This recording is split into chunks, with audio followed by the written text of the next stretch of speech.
In session. From advice from council, we're going to open this up for public comments. I would like it to be limited, but if you have some public comment concerning these hires, please come forward. State your name for the record.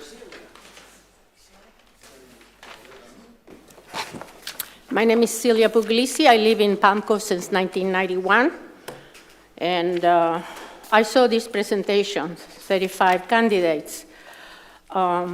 It is a difficult decision for the city. Hold on just a second. About 35. Start the timer, please.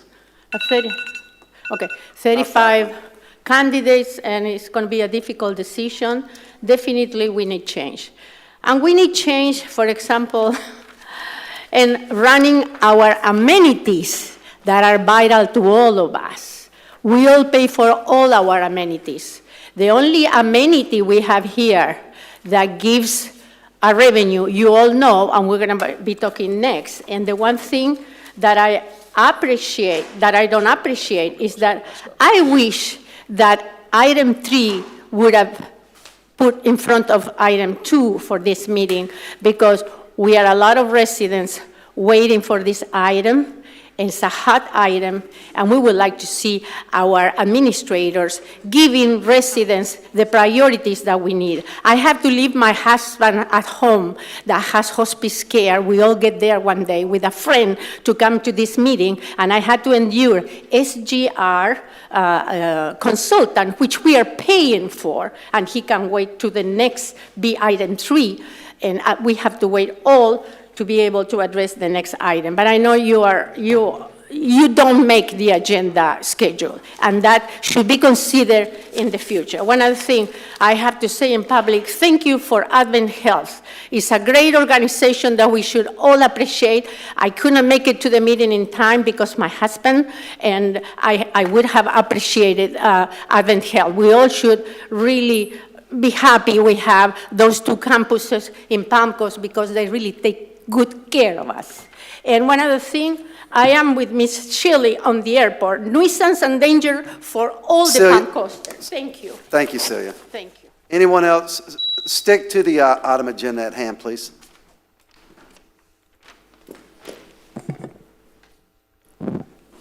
Hi, I'm Ken McDowell. Live in Palm Coast, and I really enjoyed this presentation and the discussion and questions you asked. I thought it was very relevant. And the thing that concerns me about these candidates is everyone that was presented, their background is about half of what they would be walking into. And would they be prepared to walk into something that's at least twice as big and complicated as what they came from?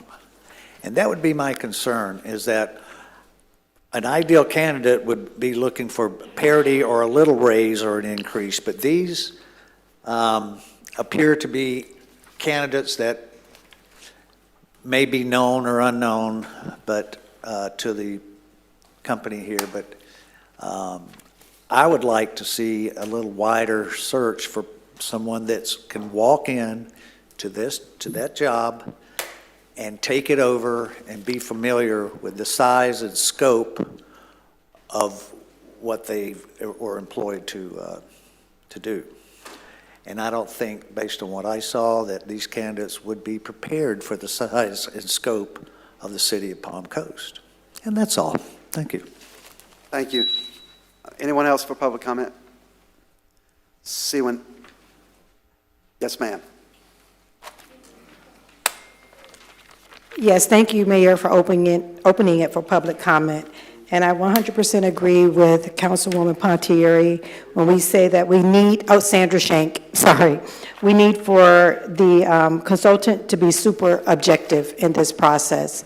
I think that in presenting the candidates, that there is clear emphasis placed on certain candidates. And I don't think that that is a good direction to go in, especially when you want the trust of the community and full transparency, nor were all 35 candidates presented today. I know you all have them in your packets, but we don't have them. And so I think it's really important. I recommend and I agree with all of you that we should continue to process. We should continue to search. I also think that the process with the consultant at this point in time, that the background checks will be in the next phase, that you may risk losing people that are possibly in this presentation today when you narrow down the list and you choose people that could possibly be eliminated in the background search stage. So I just want you to consider that as you go through narrowing down the list, that there's a possibility that somebody you've selected, I don't know, I haven't Google searched them, but they could be eliminated. And will you be losing someone today that's not on that list? I think that we have significant needs. We don't really need a politician as our city manager. We need someone with experience to address our issues here. And so the people that I looked at on that list are Cesar Garcia, Cynthia Raleigh, Jerome Wiverding, Carol Boyles, Melissa Davis, and Redmond Jones.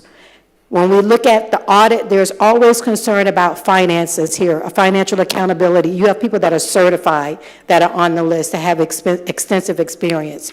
We have people with utilities experience. Cesar Garcia, longevity, he worked his way up, and he's remained within the same local government for a significant amount of years. As Councilwoman Pontieri said, we need people that are going to be committed to the process. Every time we reconvene to this process, it costs us more, rather than if we just wait and look at more candidates to ensure we've done our due diligence. Thank you. Thank you, Ms. Shanks. Doug, could you note that about pre-screening as far as background checks? That's just, that is an elimination factor if something comes back, but that's neither here nor there at this moment, but note that. I'll be glad to address that at the appropriate, if you want to finish your comments, I'll be glad to address whatever. Yes, was sir. raised. Thank you. Yep. Thank you, Doug. Yes, Mr. McDonald. Dennis McDonald, good morning, or just barely. What I've watched so far in this process brings me to the podium right now. This is the strongest argument that you could possibly make to change this city over to a strong mayor form of government. This has been painful, okay, and we're not getting anywhere with this. But where we get someplace is when the people are allowed to vote, okay? And so with a strong mayor form of government, we decide who runs the city, okay? And we would be in a much better place with that. And so on that note, I just wanted to mention this is the last day we can vote. Today is voting day, the final day, okay? And all politics is local. And I just wanted to remind everyone, as I was just talking to Randy, that from this district, locally, we have elected a governor, and we elected the guy who's now going to be our national security advisor. So keep that in mind, and if there's a way to make this a way that we can vote and everybody can choose the mayor, have a say in it, I think we'd be a lot better off, and it'd be less painful for all of you. Thank you. Thank you, sir. Anyone else for public comment? Seeing no one come forward, we'll come back to the dais. Back to you, Doug. Great, okay, if I can just make some comments, just in the process. At the end of the day, these are your candidates, not my candidates. They came to us through the work that we've provided. And as we've said, there's some challenging issues here that are taking place. So you've gone through a number of city managers in the past years. You're a newly seated board. You've got a variety of major issues. All those have an impact in terms of the folks that ultimately decide they're going to apply or not, because the people that are in city management literally are putting their professional reputations at stake every time they take a new position, not knowing what that community might be. So just recognize that's kind of the nature of the beast. With regards to the objectivity, we're here to help you as your advisor in this process, much as your staff is.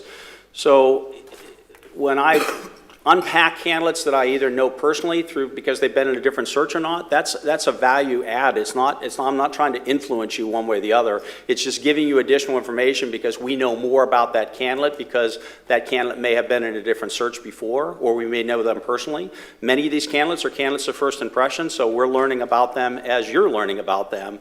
And so my insights to you are to help you at least know what we know about them at this stage, given that concept of the funnel that I mentioned earlier. We certainly have done some initial Googling on these candidates, certainly before they're here. And so we know that there are some issues with some of those individuals. But I will tell you, as both a city manager as well as a consultant now for close to 10 years, stuff that you always read in the paper isn't always the whole story. And different communities have different level of tolerance for dynamics that may be in a given's past. That's ultimately your decision to make, not my decision to make. So my goal is to help just facilitate to get as many of the candidates in front of you, and then as we go deeper into that funnel and example, we're going to learn more about these. And at some point, some of these background items may be a bridge too far. I do not believe any of them have been convicted of any crimes or felonies or anything of that nature, but there's a lot of accusations that often get levied out there, and I can tell you from somebody who's been in the profession and certainly somebody that does this work for a variety of communities across the country, just because an allegation is out there doesn't necessarily make it accurate, and candidates have to kind of work through that. So at the end of the day, that's ultimately your call about your level of comfort or lack thereof with some of their information. All right, thank you, Doug. Yep. All right, explain Okay. to us what we're going to do right now. Sure, gotcha. So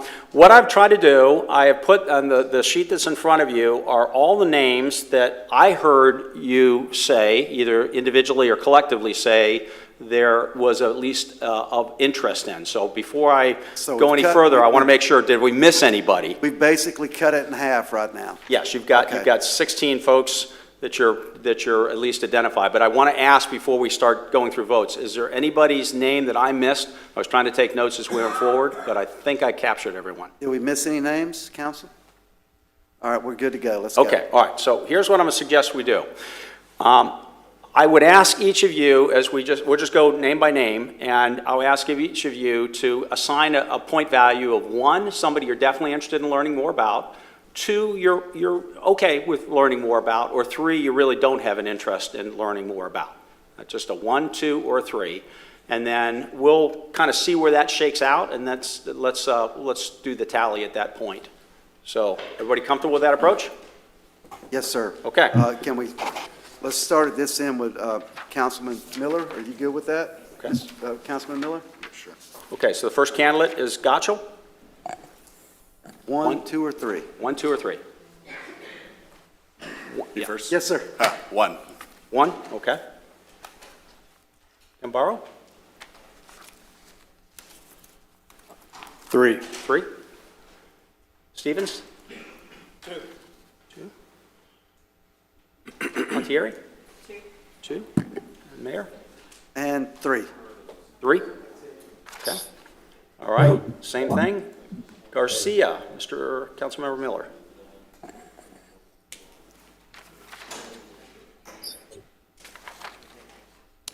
2. 2. 1. Councilmember Stevens? 3. Montieri? 3. 3. 3. 3. Okay. All right. Next candidate, Caldwell. Mr. Miller? 2. 2. 2.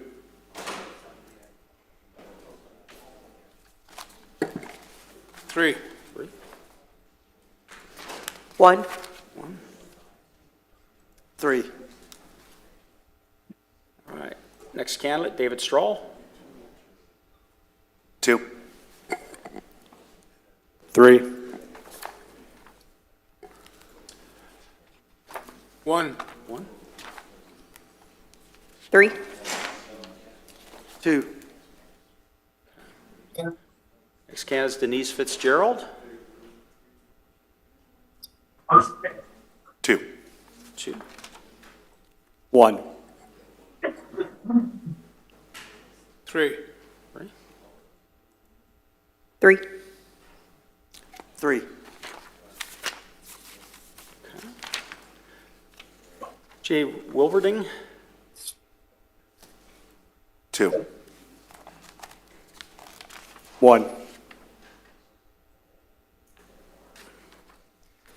2.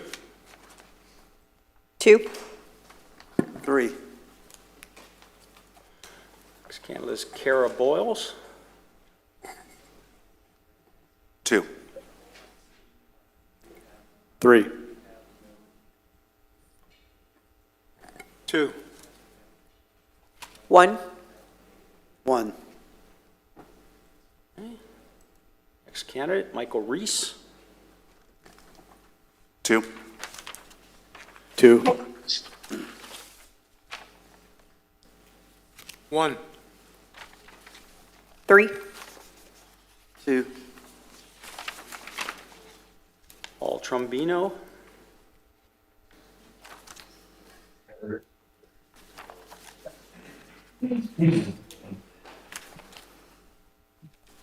1 second. We can come back if you're looking. Put him on a timer. 2. 2. I'll depart from my... 1. 2. 1. 2. Redmond Jones. 1. 3. 3. 3. 3. Richard Ho.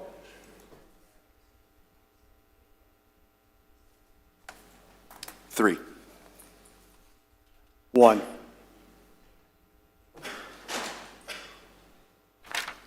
3. 1. 1. Robert Heminger. 2. 2.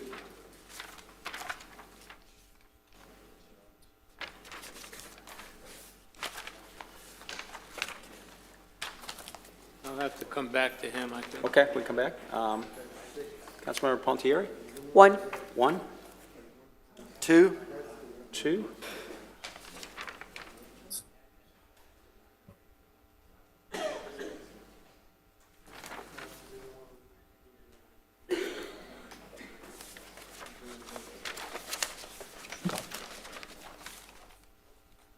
3.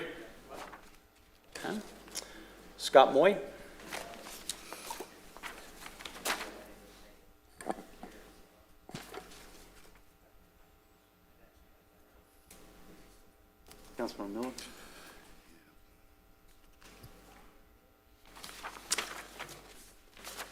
3. 3.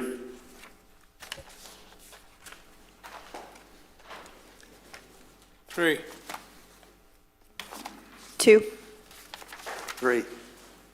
Oh, I'm sorry. I'm sorry, that was Mr. Moore, my bad. 2. A 2. Sorry.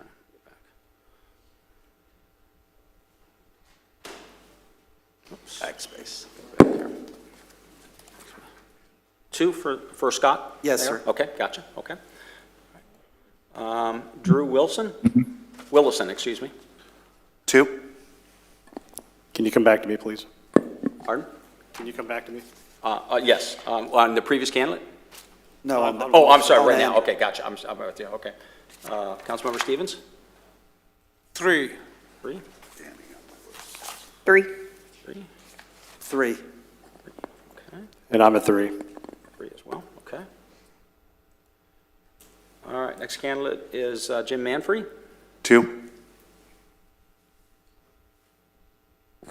2.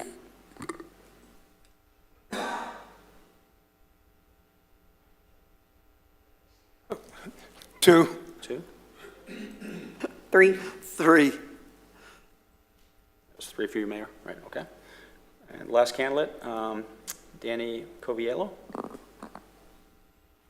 I need to circle back. I don't have him in front of me. 1. Who is it? 1 for me. 1, okay, gotcha, 1.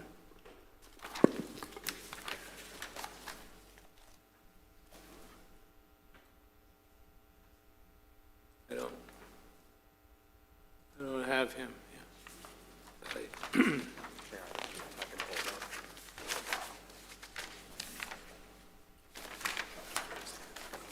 come back. Okay. Have 12. Vice Mayor, Pontier? I'm sorry, 3. 3? and I'm a 3. So we got Mr. Miller and Mr. Stevens. Here. I don't have any notes.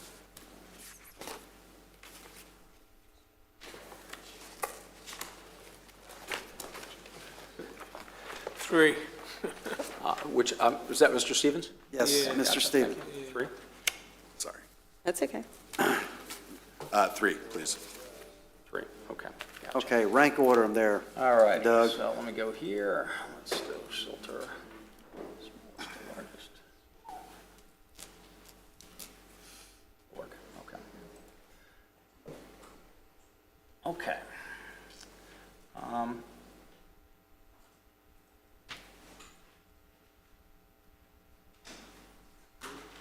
It's kind of your top grouping there, and then after that, you got 3 that are kind of in the boat here, all 2.2 and beyond. So 2 and a below. So All right, so we got 6 that are in the top, right? yeah, I just went from 2 or above or 2 or below. Everybody comfortable with moving forward with those 6? And then we'll open it back up Where's to there- another month or so, Doug? Yes, I would suggest we probably give it one more shot if you're okay with the timing on that. In the meantime, we can get these folks started on some work. Yes, sir, and that way we don't keep another 11 people hanging. We've already eliminated them through our individual votes. Let me, okay, so let me hold this, so just put this down. Save early, save often, Doug. Yeah, gotcha. Yeah, exactly. Would you mind circulating that to us as well? I'm sorry. Through city manager, maybe just circulating the spreadsheet that we just did? Sure. Thank The you. request was for the spreadsheet. Sure, yeah, I'll leave that here with you. So we can do a little bit of deeper dive on our own. Yes. Is what you're asking for. Yeah, so what you're going to be getting next, this is the point that I raised before. First and foremost to your question, so I agree with you. We like to keep our candidates up to date. So based on what I've heard, with the exception of these candidates, I'm going to go ahead and release the balance of the candidates, so they're not just in limbo at this point. And in the meantime, we'll continue to market the position as desired. So what we'll be doing next is we'll be asking these candidates to respond to a fairly detailed questionnaire. We'll also ask them to pre-record their responses to some video interview questions. We'll start the stage 1 media search activity as well. And then in the meantime, we'll remarket the position to say we're still accepting applications as this process unfolds. But this way, you're not losing anybody going forward in that effort. So my question to you is, how, as candidates come in, Send them to us individually. I was going to say, what we can do is That's we can fine. just kind of on a rolling basis, every week, send you a batch of what we've received as we go forward on that effort, so that you'll get a chance to react to it. And I guess the question that we need to talk about next then is, until we get a chance to review this, normally we'd be talking about a schedule, but this schedule may or may not make sense at this stage because now we're kind of prolonging the potential entrance. But right now. Mr. Mayor, sorry to interrupt, but for the record and to help out the city clerk, can we actually get it on the record that there's consensus to move forward with these 6 people? I didn't Do hear we that. have consensus to move forward with those top 6 people? Yes. Yes. And can we say the names just one more time Sure. for the city clerk? I'm sorry, hey, democracy is complicated. How do I find this? I gotta move it over here. Bear with me here. Okay, so the candidates you've got are, let's see, I'll just move these off of green so that you. And just speak a little bit more into the microphone. Paul Trombino, Kara Boyles, Richard Hoff, Jay Wilverding, Michael Reese, and Robert Hemmerger are your top candidates based on this process. Everybody in agreement there? The masses. Oh, we got consensus, right? Is the clerk good? I'm good, thank you very much. Thank you, ma'am. Okay.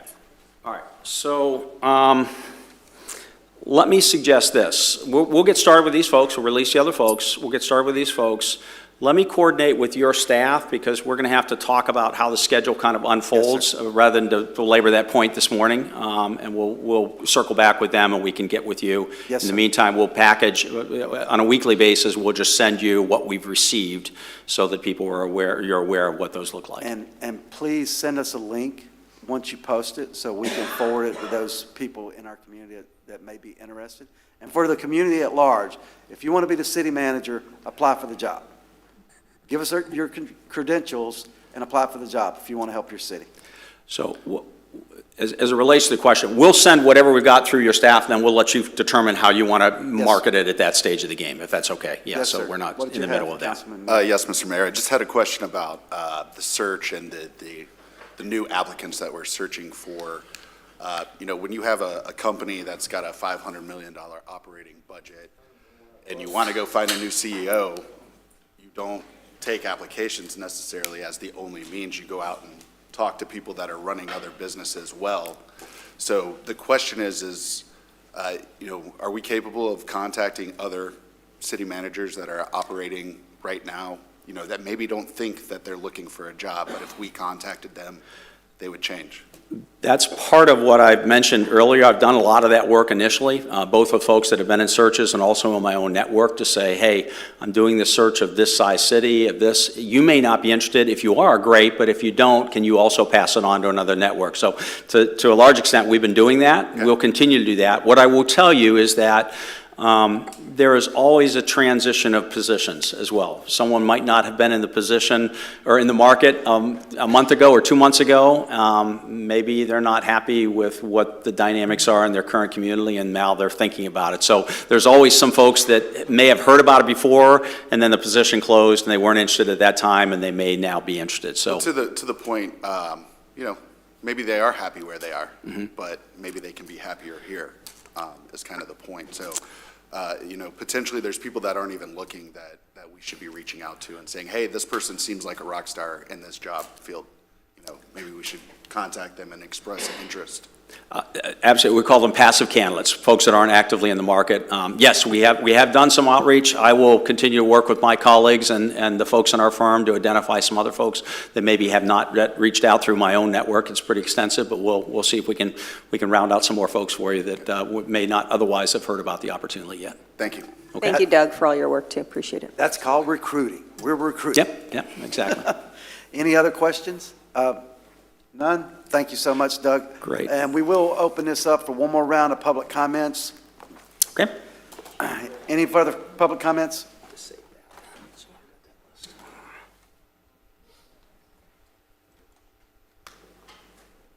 Thank you. Howard Rifkin, Palm Coast resident.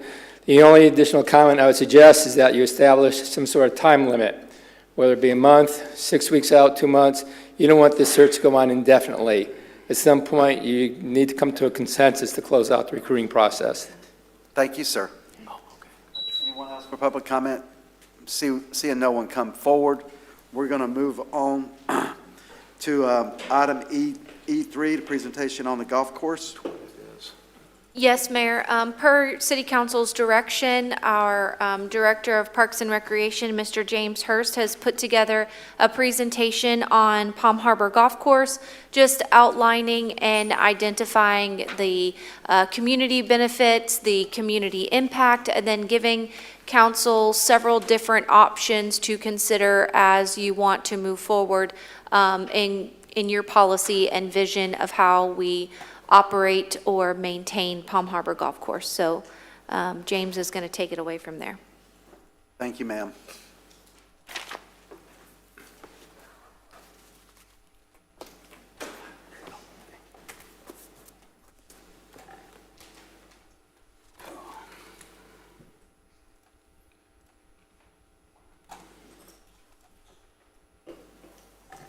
Thank you, Ms. Johnson, for that introduction. James Hurst, Director of Parks and Recreation.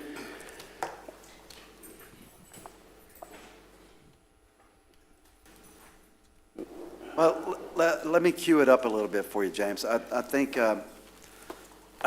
Gambaro brought up about the golf course in one of our previous workshop about, the financial the financial stability of the golf course at large. Just for the record, council, can you give the legal status of the golf course as it relates to our city? Yeah, so City Council, working with James, there was some research I did on this. There is a PUD on this golf course, a planned unit development, and then also there's a covenant with the deed. It specifically says that the city property shall be either used a golf course or any other public recreational use, either passive or active, as may be approved by the City Council, without the requirement or necessity of a public hearing. However, the use of the city property for an active recreational use other than a golf course shall be subject to approval from the developer, Centex. So for the public and for those that are here, because of this individual subject, us selling the golf course is not an option. That's an amenity for this city that was gifted to this city, correct, council? It was gifted to the city by Centex? You could still sell it. The golf course, literally what I was just saying to use that, if this council wants to use it, or if the council does go down the path of a scenario that it does sell it, the new owner to use it other than a golf course has to get approval from Centex. Okay. That's all that says. All right.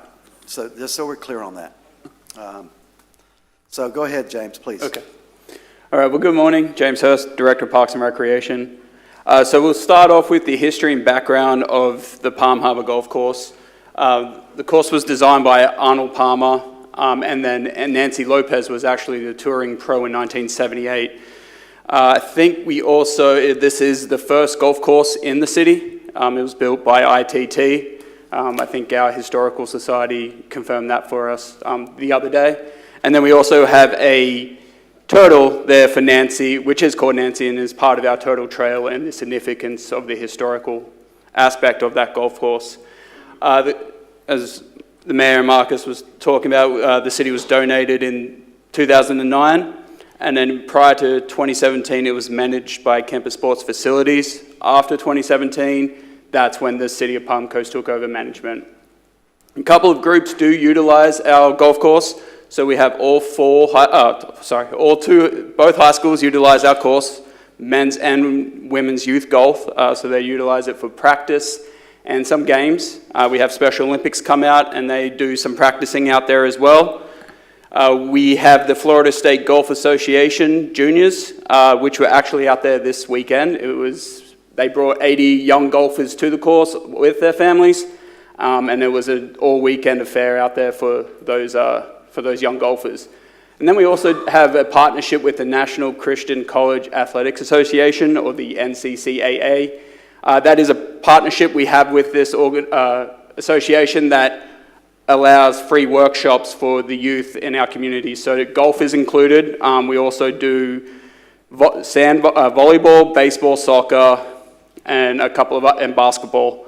So this is something we do every spring with them, and it's going on for at least, I think, 14 or 15 years. So it's a free youth clinic that we promote, and the NCCAA help us teach the young kids how to play golf or the specific sport. We also have a number of leagues. We have men's and women's leagues that utilize our course, and then obviously we do some programs. So we have some summer camp programs that's taught by our golf pro, and then we also have some what we call mini golfers, real young kids learning just the basics of golf, and our supervisor at the course, he actually runs that program as well. So really quick on community impact. In 2023, 88% of our rounds were residents, and in 2024, 91% of those rounds were residents as well. In 2024, we had 26 tournaments. These tournaments are usually the larger ones, from 60 to about 100, that require shotgun starts. And then we have a number of outings that just generally use the tee sheet throughout the year. And then so far, as of Q2, we've had 10 tournaments scheduled in 2025. The following information we received from an article in the National Golf Foundation, just outlining the benefits of a municipal course. Overall, it just contributes to the health of golf in the United States, capturing those young kids, trying to get them into the game of golf. It is affordable and accessible recreation amenity for people of all ages and demographics. It does provide an open space recreation for residents. And then on average, the cost of an 18-hole round at a municipal course is about 8% less than at the non-resort daily fee courses. And then obviously you get the higher property values of the surrounding houses, which Palm Harbor Golf Course has 967 lots, and I believe 964 of those are occupied.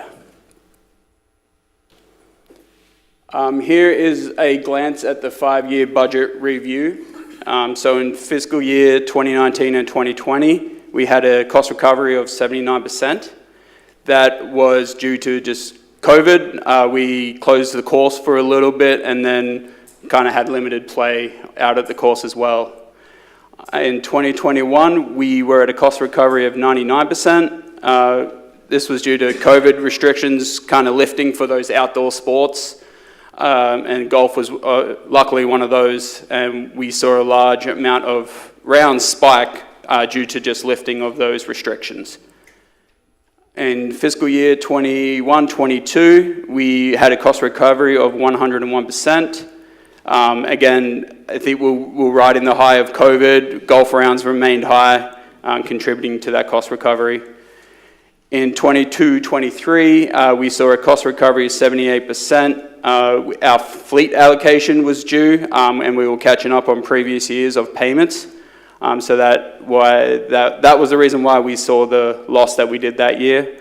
And then just 23-24, our last fiscal year, was the first. We had a 91% cost recovery. This is the first time we introduced raising our fees, which was the first time for a number of years. And then that helped us offset some costs, and then a little bit of our management company fee raised a little bit as Troon is trying to get to that $15 minimum wage statute. And then just really quick on current operations. So the City of Palm Coast manages the operations, so we handle the day-to-day of the clerks, the cart starters, and the management. We're an 18-hole golf course and PGA certified golf course. Our maintenance is outsourced through Troon Management, so they do the maintenance on the course. We have a concession agreement with Lupa's Bar and Grill. We have a contract with the LPGA teaching professional, Class A Donna, she is awesome. And then also our staff is cross-trained in many areas over there, so if we do need to cover some shifts, we have some cart starters that can help inside and vice versa. We have some people inside that can help cover some cart starter hours as well if needed, if we need some people. And then just specifically all Parks and Recreation staff work community events, and we especially encourage that with our salary staff as well. We do have some priority maintenance needs for that golf course. We do have a irrigation pump station repair that needs to be done to make sure we keep up with the grass and keeping it nice and green. So we have an estimated cost of about $150,000. Then next one, we have gravel parking, just where the old clubhouse used to be. There's gravel parking there. There's some of the foundations are starting to pop up. So just trying to make that a little bit more safer for anyone that comes to the course. It can be a bit of a tripping hazard. And then we're looking at also another priority is the green renovation. We've seen some mutation of the grass. I wish I could get into the specifics, but what I understand is there's a bit of a mutation of the grass, which is kind of contributing to the slowness of the greens. And lastly, we just have some options that Ms. Johnston kind of outlined for you earlier. We would continue operations. We currently always do this. We examine areas to reduce expenditures. One of those, for example, is we could pass on a credit card convenience fee to the customer, which could eliminate about $50,000 to our budget. And then we're always looking at ways to implement increases in revenue.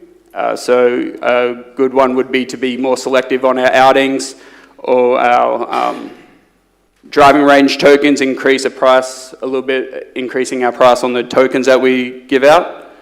Then obviously we could look to sell the course, which would involve terminating current leases and agreements. And then we would have to work on do a scope of work, get consensus from City Council, and then go out to RFP for that procedure. And then another third option would be to go back to a management company, which again would be to outsource management operations, so mainly probably the indoors area of the course. Again, we'd need consensus from council, go through a scope of work, figure out what that is, and then enter in an RFP process for that as well. And then with that, that's all I have today for that presentation. Can you go back? Thank you. Yeah, sorry. Just go back to the last slide that had the options. Thank you, James. Yeah, leave that up there, James, and don't go anywhere. We'll bring it back to the dais for discussion. Mr. Mayor? Yes. So first and foremost, I want to say thank you for just bringing this topic up for discussion, okay? And I appreciate the consensus from my colleagues on bringing this up. Just so for a point of clarification, selling the golf course is not out of the there's possibility to do it, correct? Okay, but it would have to come back to the dais in order to proceed, correct? We would need consensus from the council to move forward. It'd be normal surplus property. We would have to get it appraised, and then, like James said, put it out for bid. Okay, so I just want to make sure it's not out of the option. If I may, just because it involves Marcus. Councilman? Were you finished? Is that it? Yeah. Councilman Campbell. I got a bad eye, so I'm going to be looking over there. Try to. Okay. Sorry, I'm not trying to interrupt you. I was just going to ask a follow-up question to Marcus since it kind of pertains, and then I'll go right back to you. So in terms of the sale, you mentioned a covenant requiring that the previous owner, if they were to use it for anything other than a golf course, the previous owner would have to give permission. The developer, Syntax, So yes. could we similarly put a covenant on that sale as well so that it has to come back to the city additionally if there was going to be a usage other than as a golf course? So it'd still have to be a recreational space, no matter what. So I can look into that. Off the top of my head, I don't see why I could not put that if the council directed me, but I would need to do Relying on a third party to make those decisions kind of goes around what I believe our intent is here. So so I just wanted to ask that question, and then Councilman Gambaro, please continue. Okay, thank you, sir. Yeah, no problem. Good question. Okay, so Jim, you outlined a bunch of great programs that the golf course supports. Could these programs be continued if the golf course is privately owned? Yeah. It's be established? Yes, I've seen that in other, but that could, I don't know if that would come an additional fee or anything, or increase in fee, but yes, I've seen those at private courses, yeah. Okay. And then for the maintenance needs that you highlighted, have we forecasted in our budget to cover down on this at all? Or is this something we would have to go find the funding for? This would be part of the CIP budget. I believe I think it's within the 5 to 10 years. I'm not 100% sure. But it would be part of our CIP budget, yes. Okay. Yeah. Well, I mean, I want to have, a discussion about this. I look forward to I know folks are here, for public comment. I want to hear everybody's feedback. But this is an area where we're losing money, not just in fees. We have to reinvest some additional funding in it to continue this golf course to operate under the city. The other piece is, because the city owns it, if it was privately owned, we could certainly get commercial tax funds coming in on this, couldn't we? And so that's a big deal. I mean, we often talk about diversifying the tax base. We've got an immediate opportunity here to do that without having to court some company to come in from an economic development perspective. So I see the points on all sides, but I'm open to discussions. I'm just throwing this out as an opportunity for us to be more efficient with taxpayer dollars. Anyone else? Yeah, I have a question for the attorney. I'm a little confused. Is there in place a restrictive covenant that travels with the land for perpetuity? And if so, what does Centec, if it's city-owned, what does Centec have to do with this? So there is a PUD, and Centec is the developer. So they drafted the covenant in the paperwork that I've reviewed, with the PUD and then also the covenant that was given to the city when we took it over, it said that the developer has to approve if we use it for active use other than a golf course. So that's what the PUD says and also the covenant says, because Centec was the developer of the property and surrounding properties, is my understanding. Okay. So active use would be, define that, anything other than a park or a golf course? I would say an active use is something other, to be honest with you, I couldn't define to you offhand, but my interpretation is like something similar to a golf course is an active use. You could have passive uses on it, but I would need to do a little more research to see what are other examples of active use. But if we wanted to do something other than a golf course, it appears that we would need permission from the developer. And that's in the covenant right now. But isn't that a bit of a dichotomy? It's already a restrictive covenant on the land. How could we use it for something else? Maybe that's when the developer, I'm guessing here, when they drafted this up, they didn't want it to be an ultimate Frisbee course. So that would be an example of probably an active use. Like that's what I'm guessing at. When they developed it, all this, they probably were a little hesitant, like, what else could a golf course be in this area other than a golf course? So okay. That's all guess. I wasn't here around when this was all signed. Thank you. Mayor, if I may. Go right ahead, Vice Mayor. So my position on this, and I hear what you're saying, Councilman Gambaro, about there maybe being some upside from a financial perspective to selling the golf course. I'm adamantly against that course of action. I am seeing right now coming through the pipeline requests to change fairways out at the Matanzas Golf Course for Lakeview Estates to change fairways to residential. And that's my fear. My fear is that eventually this golf course, and this would be just the first step, because money talks. So if somebody else went to Centex, or if Centex got some type of opportunity to perhaps try to develop this down the road, a future council could maybe work to approve that and change this golf course into something that is completely different than what it is today. I agree we need to get the finances of this golf course under control. I look forward to a lot of different options. I think one option is to maybe lease the golf course, not sell it, not take it out of our title possession. There's obviously a lot of different options we can look at to take off the financial burden, but this is an amenity. We lose money on a lot of amenities, not something we should really brag about, but when you have amenities like this in the city, there's there are a lot of things that we offer to the community that we lose money on.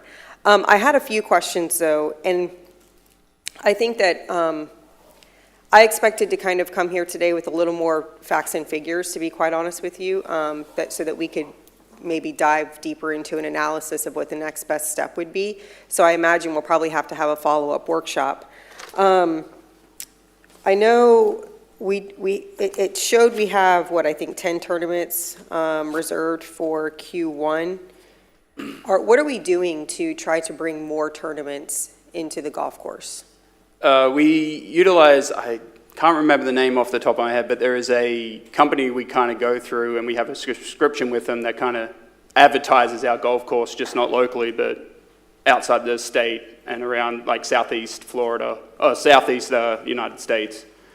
So that is one kind of big area that we utilize those tournaments and get them in here. Have we relied solely on that source to do that advertising for us? Yeah, other than our own kind of advertising, that's mainly the big one, yeah.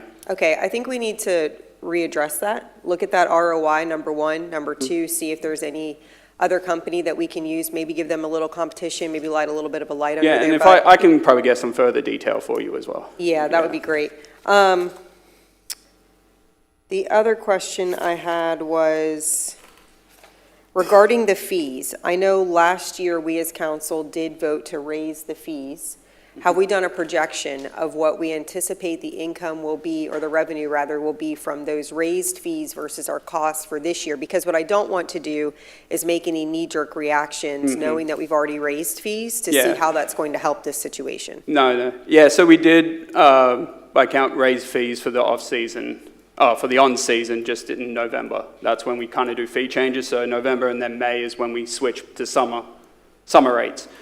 So we're projecting, along with fees and then some pro shop items like the driving range and things like that, we're thinking at least 1.9 million in revenue, which would get us to about close to cost recovery, depending, but again, it really depends on what happens. Hurricane comes through, if we have to close down the course. You're always going to have those variables, Yeah, and I I'm think- not interested in counting the pennies to that degree. But, I mean, when we're talking about hundreds of thousands of dollars, that's not because of, losing some golfers from a bad storm, right? That's, operationally, there's something wrong. So I would like to see, even if we come back to this after Q2, maybe see what we've brought in with the new rate schedule, and compare that, because I know that's about the time that Helena starts doing presentations to council anyways, to kind of like let us know where we are in all the different departments, so that might be a good time to do that anyways. My last question is, have we looked at the cost of outsourcing management that we're doing in-house, to do a cost comparison, if it would be more cost-effective to outsource any of those, or to bring any outsourced management in-house? We looked at least our maintenance side of operations to probably bring in-house. As I said, they do minimum wage at the moment, where I think our maintenance worker starting salary is about $15 or $16 an hour. So ultimately, it would have been a little bit more for in-house with the superintendent, deputy superintendent. They also have a mechanic as well. And plus, they have some part-time staff.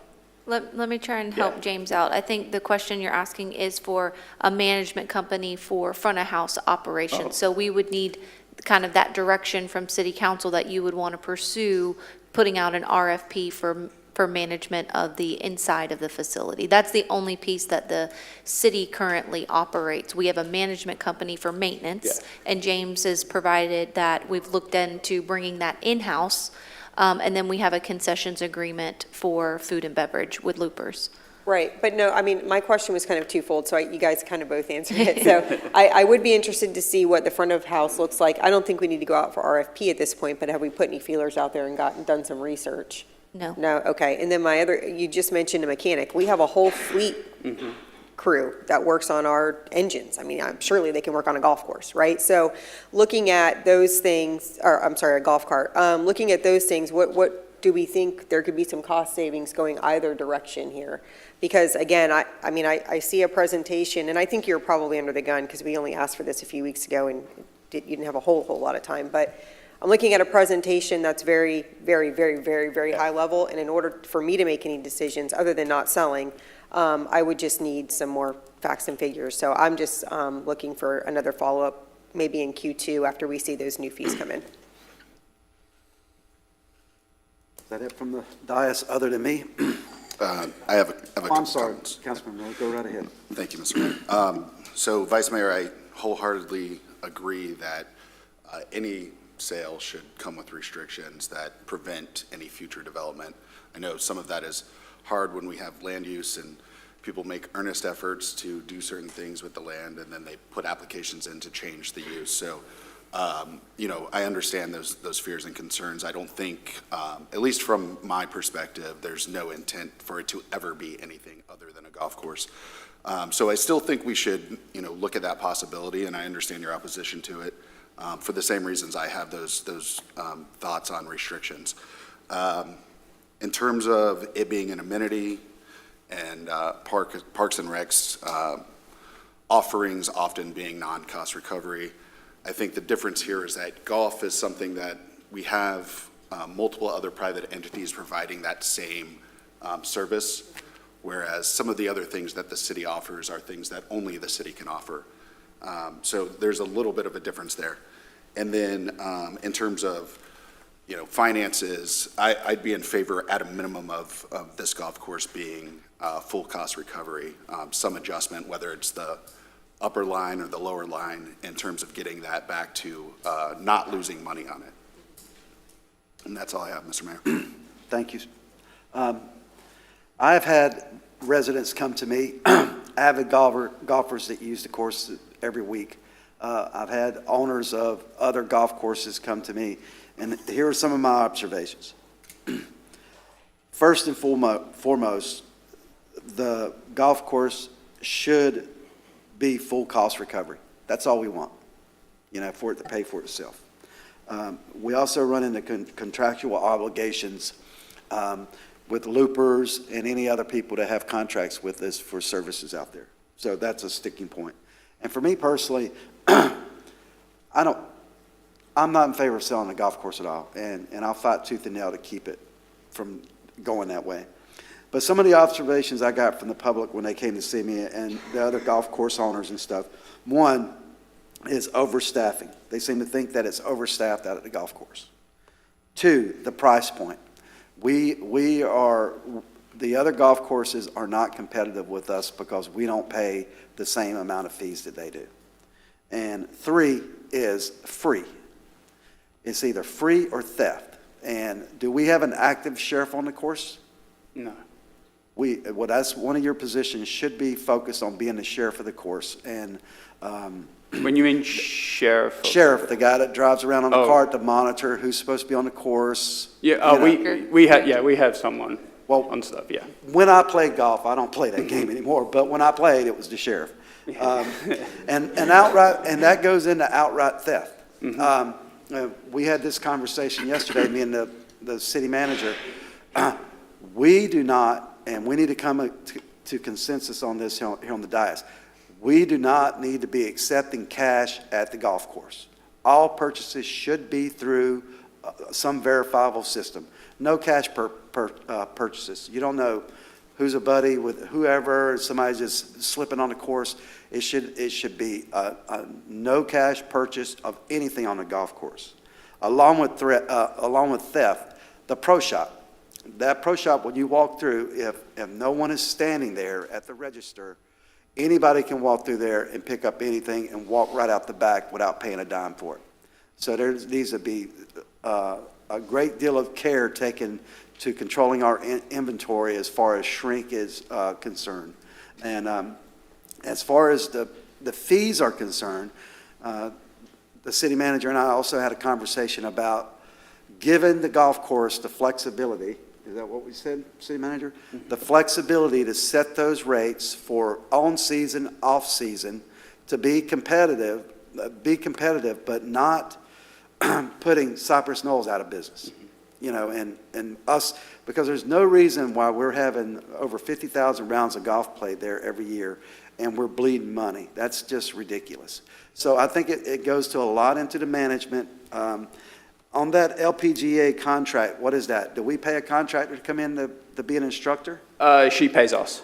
She pays us. So that was one question I got from the public about us getting a cut from what they're making. She pays us. It's okay. I can get you the number. I don't know off the top of my head, but yeah, she pays us to have space at the course. The space to be able to do it. Instead of us having a head pro and then we would charge the residents for lessons, we cut out that service and they deal directly with her and she just rents space from us. We are not paying a golf pro. We got plenty of people in this city that can volunteer to be a golf pro. So if she's paying us to do it, that's fine. If not, we're not even, you scratch that off the list. So I would like to get a consensus on moving forward what we need to do.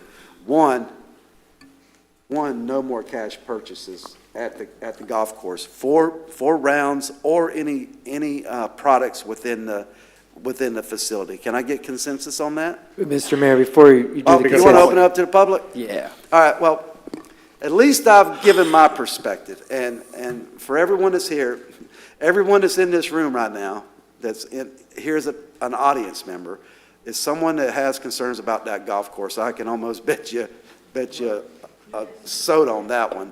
So with those things being said, what we have talked about as a city council, and my perspective and looking to go forward, I'll open it up for public comments. If you have anything to say, please come forward, state your name for the record, and you have 3 minutes. Good morning, Mr. Mayor and council members. My name is Jim Palmer. I own 2 properties in Palm Coast. Both of them are in HOA communities. I am HOA board president of one of them, and I have a $1.3 million budget. I understand how to pay for infrastructure and how to pay for amenities. There's absolutely no reason this golf course is losing money. We have enough rounds. It's one of the best golf courses in town, if you don't count the private courses that have unlimited funds. We have more play than any golf course in Palm Coast that I'm aware of. Having said that, I'm 78 years old. I do not have any children. I do not have any family members but one brother that lives here, and he's older than I am. I play golf 4 days a week. I don't use your boat ramps. I don't use your bike paths. I don't use your parks and recreations. I don't play tennis anymore. I don't use any amenity in Palm Coast except the golf course. I do not mind paying for all of those amenities. That's what brought me to Palm Coast. The beauty of this city, the cleanliness of it. Frankly, I don't know how you pay for all that you do to keep this city beautiful with the taxes that I pay. But having said that, I don't want to see this golf course go away. My recommendation to this committee or to this board is to appoint a committee or accept a committee to give advice to the Parks and Recreation and to you all on how to improve and how to make money instead of losing money. I have a whole list of suggestions. I just don't have the time to go over them with you. I can put them on paper and submit them if that's something you would like to have, or I can submit it to the Parks and Recreation Committee. The golfers that I play with, we know, as well as the people that are running the golf course, what's wrong with it. The course itself, there's nothing wrong with it. It's management and how it's being run. I'm totally against giving it to Kemper or any of those organizations to run. That's just going to cost you more money.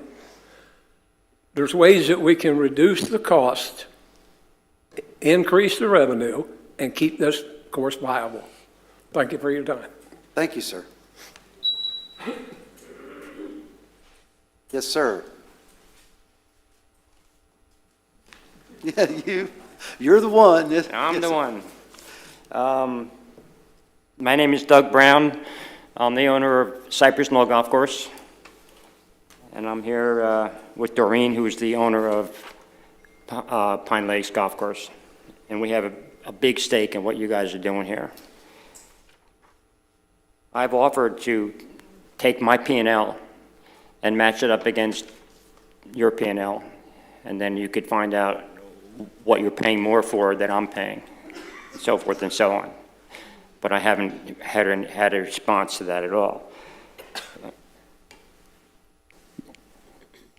You had a vote on the prior, I guess it was you, a vote on the increase that for the golf course, and it was done without anybody's knowledge of what the P&L really was at that point.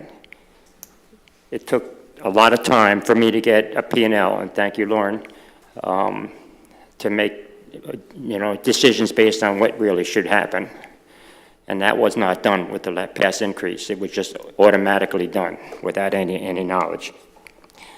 As far as the recreation report, I'd like to have more time to look at that and respond to that, and I can't do that right now. So hopefully I'll get that report from you. One of the things that you mentioned that you had a 91% Palm Coast people playing the golf course. Mm-hmm.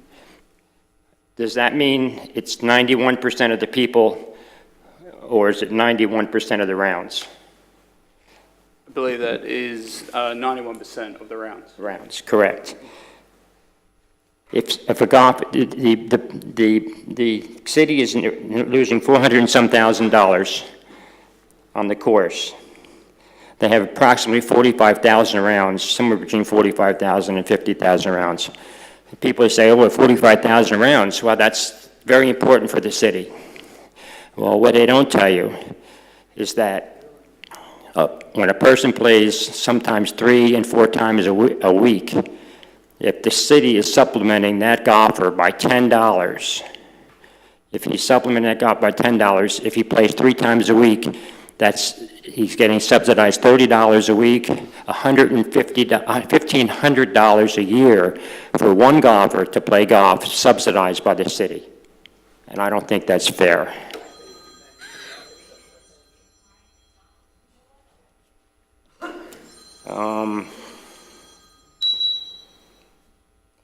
Hopefully Doreen will come up and speak. I know she's sick, but I hope she comes up. She has a lot of knowledge of what's going on here. Thank you. Thank you, sir. Yes.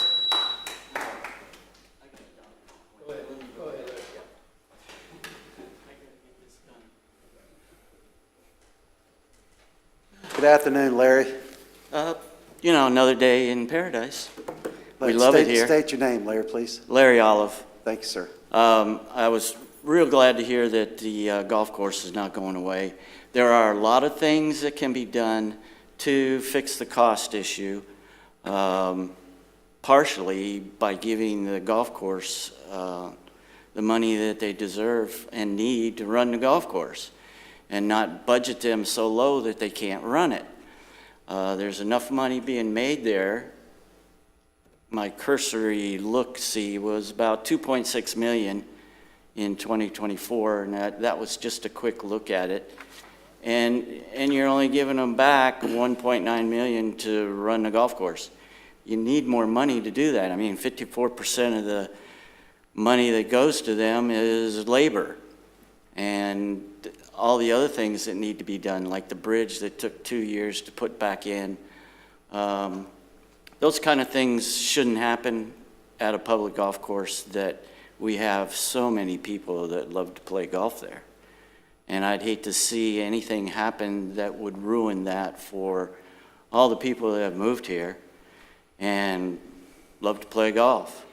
I know I could tell by your comments that none of you play golf, but if you did, you would understand it, I think, a little bit more. And Mayor, if you and I should go out there and play around so that you can understand a little bit more. But anyways, that's what I had to say, and I appreciate what you're doing. And I'm so glad to see that we finally got people up here that have a brain instead of the last ones that didn't do so well. Thank you, Mr. Oliver. Any more public comments? Yes, sir. Thank you. Again, my name is Howard Rifkin. I concur with everything Larry Olive just said, and my friend Jim Palmer. I duplicate every comment he made. Couple comments. With respect to Mr. Brown, owner of Cypress No Golf Course. I play Palm Harbor 3 days a week, just about every single week throughout the entire year. I have not gotten subsidized 1 penny from the city of Palm Coast or from Palm Harbor Golf Course. So I don't know what he's talking about. The more rounds you play at Palm Harbor, we get subsidized. That's just not true. As far as marketing the golf course, I think there's ways for the golf course to increase revenues. And I'll cite a couple examples. A couple years ago, I think the city of Palm Coast puts out a very nice color booklet on the amenities of Palm Coast. And one of those sections is the Parks and Recreations Department. And I'll never forget this. A couple years ago, this annual pamphlet came out, and there was a nice 2-page spread on all parks and recreations facilities. The trails, the water parks, the tennis court, everything.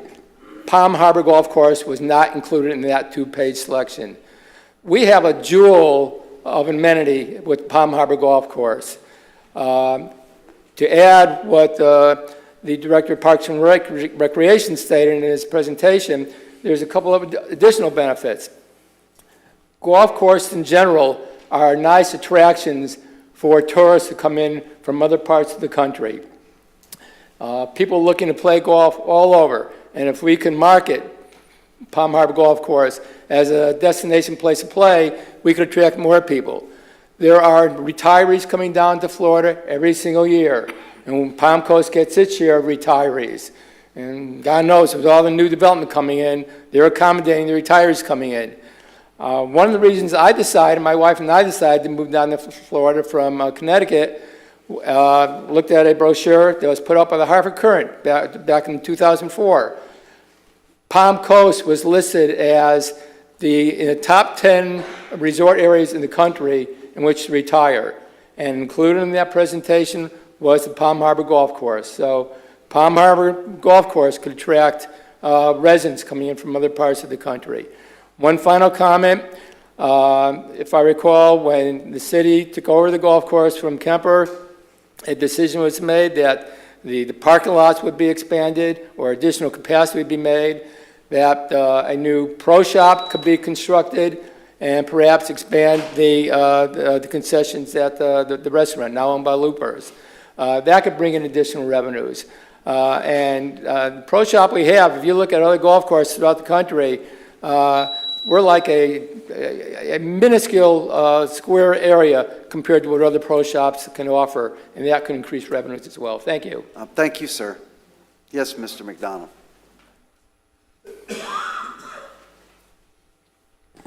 Dennis McDonald. I wanted to dig into the numbers, and you know I asked for numbers, and Councilwoman Pontieri backed that up on an email and such, and so I did get something on the year end, and I don't, we're not there yet, okay? This isn't even close to being flushed out. I've done budgets all my life on my projects where I sign the front of the check, okay? This is garbage, okay? Pure and simple. You've got 26% of this budget, okay? Nobody asked any questions, especially the gentleman who wants to get rid of the golf course, okay, or wants to sell it, okay? There's 26% in some kind of erroneous budget here. It's $491,000, other contractual services. If that isn't an opportunity for some bad things to happen, I don't know what is, okay? 26% of your budget, you look at this thing and you accept this? Anybody who would accept this thing shouldn't be having any responsibility in it. This is total garbage, okay? There is so much fluff and so many things here that are open to discussion, it's not even funny. But Mr. Palmer here, who I was listening to him in the back, made an excellent point.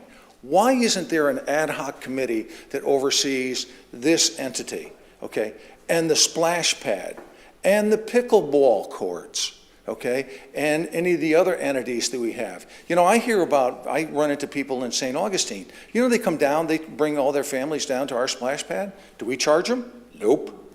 A lot of people. So, you know, what I'm saying here is just from a money standpoint, this is total garbage, all right? You need to dive in on this real hard, because I think you're going to find that the $1.8 million isn't a fair number. And I think there's a lot of things being assessed in here, you know, that shouldn't be assessed in here, okay? And if nothing else, it needs to have a explanation so the public can look at it and say, you know, this makes sense to me. This makes absolutely no sense to anybody who knows anything about finances. So, as far as the golf course goes, and as far as selling it, we've been down this road, okay? I brought Brent Spain with Big Lou Vitale, okay? We had the war on the cell tower, okay? That was pretty decisive. You've got things in your files on that. I'll bring Brent back again. So will Palm Coast, Protect Palm Coast will do it again, okay? Councilwoman Pontieri has made some excellent points in the past, okay, when she was talking about the West Side. She talks about entitlements. I sit back here and I listen all the time to developers' attorneys telling me about the entitlements they have on the land. If you don't think that there's entitlements in play here on the original plats, you're fooling yourself. Thank you very much. Thank you, Mr. McDonald.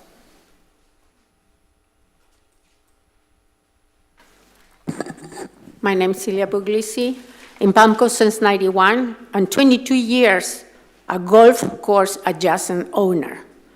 We fought for this golf course, and we got it from free from Centex, given our fight, donated to the city. The city of Flagler Beach just paid $500,000 to buy their own golf course. We, the city, we got it for free. And I appreciate that you're stating, Mayor and Ms. Pontieri, that and Ray Stevens that it's not for sale, and Mr. Miller. Because you know what? I will ask Mr. Gambaro.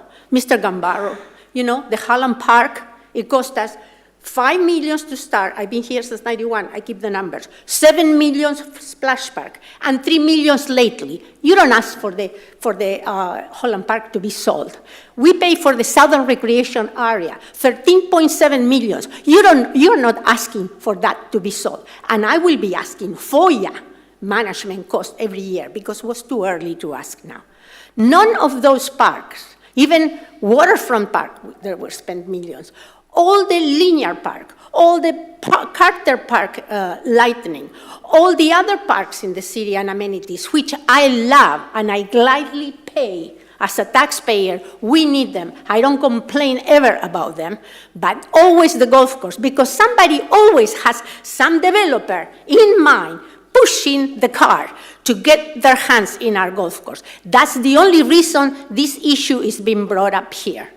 Because somebody have offered to buy it, and somebody is willing to push the sale. And this is why this is not what we vote you in this council. Unfortunately, the one councilman that has for that is one that was not voted for us. And I really appreciate that you made it clear that the golf course is not for sale. We have 961 homes with plats rated by ITT, because when we bought in the golf course, we pay higher to be around the golf course. None of you own a home on a golf course, on this golf course. None of you will be affected by the loss of the golf course. So we are begging you, please don't do it. I am with our golfers. I love to see our golfers. I am not a golfer. I cannot afford it, but I love to see them play in our golf course, makes me happy to see them happy, doing a healthy activity. And you know, it's an amenity of the city. Amenities are so, if they can break even. We pay for all the other amenities. Why do you want to close and shut down and sell ours? Please don't do it. And look into that. And one other thing, you need a committee of adjacent owners and golfers to put on a community, an oversight committee to look into that. I've been the president of my association for the 10th year. You know why? Because our finances are great and our place is safe and is kept happy for everybody. So I know very well what can be done in this golf course financials. Please, I will volunteer. Don't do this to us. Thank you so very much, Thank you, sir. Cecilia. Yes, ma'am. Darlene Shelley, Palm Coast. First of all, I just want to say that I'm highly suspect of any council member suggesting any potential consideration of sale of the Palm Harbor Golf Course. The homeowners have a right to have their golf course homes protected. A committee is a great idea, in my belief. A committee that could even possibly look into an operational review on ways to save costs and increase revenue. I also have to wonder if perhaps there aren't some federal grants out there that might be utilized to enhance the golf course. I do know we have a disc golf course coming in that was paid for by one of the developers, which is great. Maybe there's some additions that can be made to Palm Harbor to increase the number of folks or the type of folks who could utilize the golf course that perhaps aren't into traditional golfing. And as that means to get some federal help to help sustain the golf course and make it, if not at least sustainable, perhaps even make some revenue for the city. It's inherent upon you to protect the homeowners that have paid extra to be on the golf course, the extra taxes. I find it appalling that even the mention of selling the golf course is even a topic here today. Thank you. Thank you, ma'am. Any further public comments?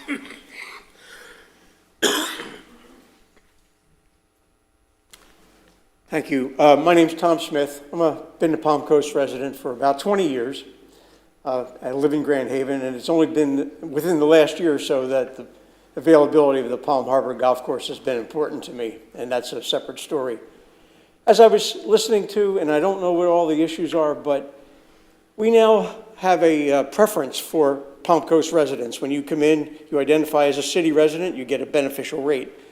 How about if we could, is there any barrier to expanding this to the county and getting the county organization involved as either a partnership or some other kind of a relationship that would help us stimulate business within the county? It's not just the city of Palm Coast that's growing, it's the entire Flagler County area. And should we be thinking about trying to engage them as a co-partner? So that's my, I was the county that I lived in New Jersey, the county was the driver behind the golf courses up there, because I don't think any of the local municipalities could really sustain it by themselves. So it's just something to think about. Thank you. Yes, sir. Thank you.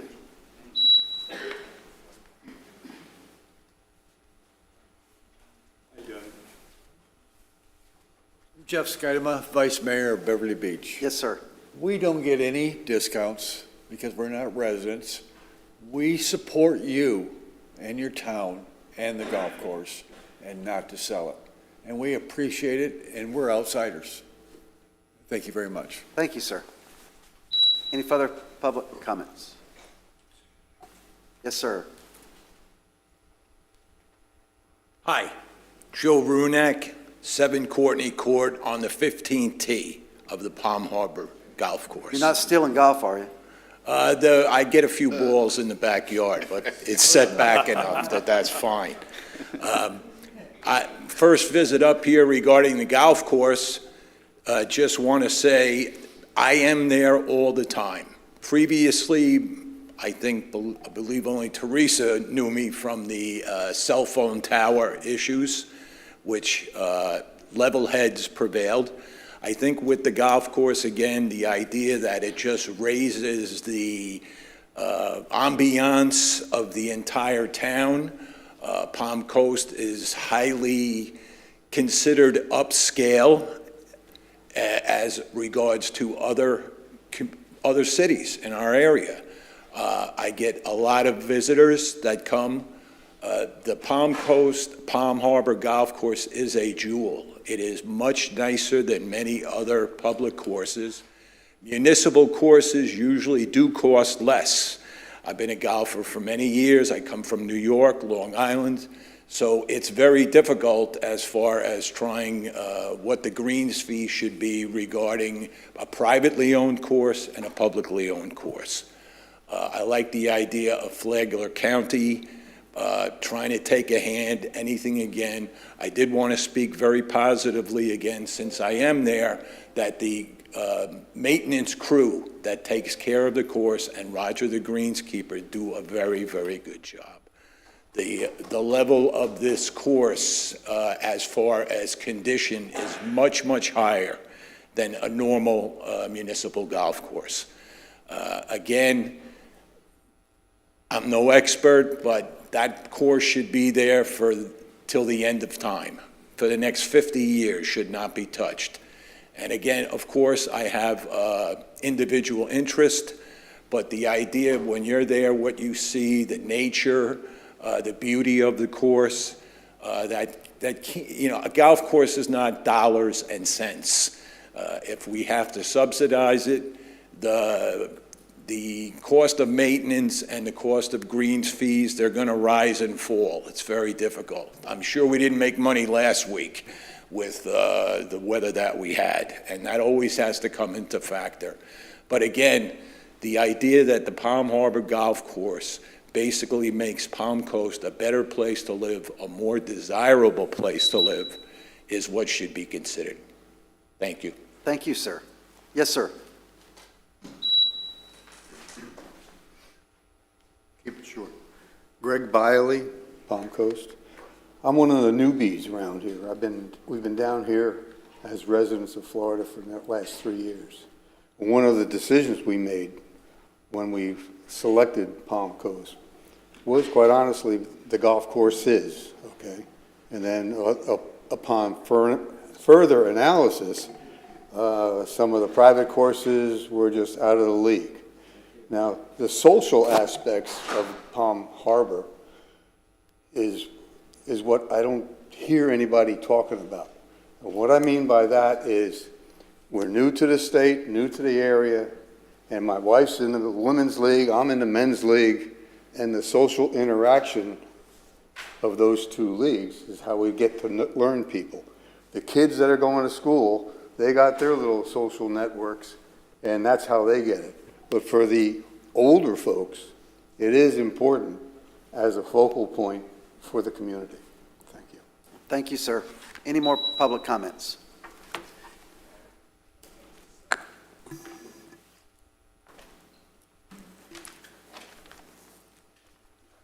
My name is Doreen Hall. I don't normally sound like Kermit the Frog, but here's a little comic relief. I am a homeowner in Palm Coast. I live on a golf course.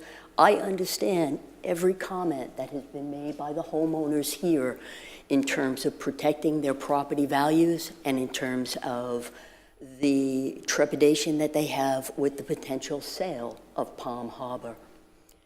10 years ago, my business partner and I purchased Pine Lakes. We have been competing against the city for 10 years. It has been an uphill battle. Notwithstanding that, one of the comments that have been made is that the golf course was donated to the city.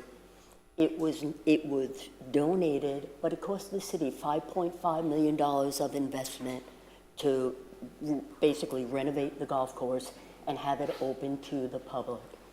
Since then, for the last 10 years, it has lost $3.4 million. These are very compelling numbers. They're compelling numbers as a taxpayer who pays property taxes on my home, on my business partner's home, and on the golf course that we own and operate. I will say that I am advocating for the sale of Palm Harbor. However, the reason Jim Landon and the city of Palm Coast acquired Palm Harbor was to protect the property values in the C-section. They did it at a huge expense to the taxpayers. We told Jim Landon, hey, if you sell the golf course for $1, after 3 years, you'll have saved the taxpayers $1 million. Deja vu, 10 years later, the city has lost over $3.4 million. There's a lot of things I'd be happy to talk to the board about. I live golf course operations 7 days a week. I understand that it's very easy for golfers to look at the condition of a golf course, a P&L, the documents that the city is publishing, and think that they have a better way to skin a beast. I will tell you, I live it. It is not for the faint of heart. In my mind, I think the city should consider selling Palm Harbor. I think the city has a justifiable fiduciary responsibility to protect that golf course as a golf course. Years ago, again, Jim Landon said, we've already invested over $7 million in the golf course. We can't sell it and lose that money. The city has continued to bleed that money. I think you protect the golf course as a golf course. You sell it to an entity. There is nobody who's going to buy Palm Harbor who's not going to invest in that property. The expression, a rising tide raises all boats, is true. It's good for the community. It's good for the people in the C-section. It's good for property values. And it protects one of the most essential reasons why the city acquired Palm Harbor in the first place. And that was to protect homeowners, protect our home values, and protect the property tax revenue that the city gets. So I think I'm. You're way over time. I'm way over time. I'd be happy to continue this conversation. There is a lot of moving parts. Okay. And I understand everybody's concerns. I share them as well. All right, thank you very much. Any further public comments? Mayor, Okay. can I Mr. Mayor. sorry. Just real quick. Oh, sorry. Go ahead, Mr. Mayor. Go right ahead. Okay.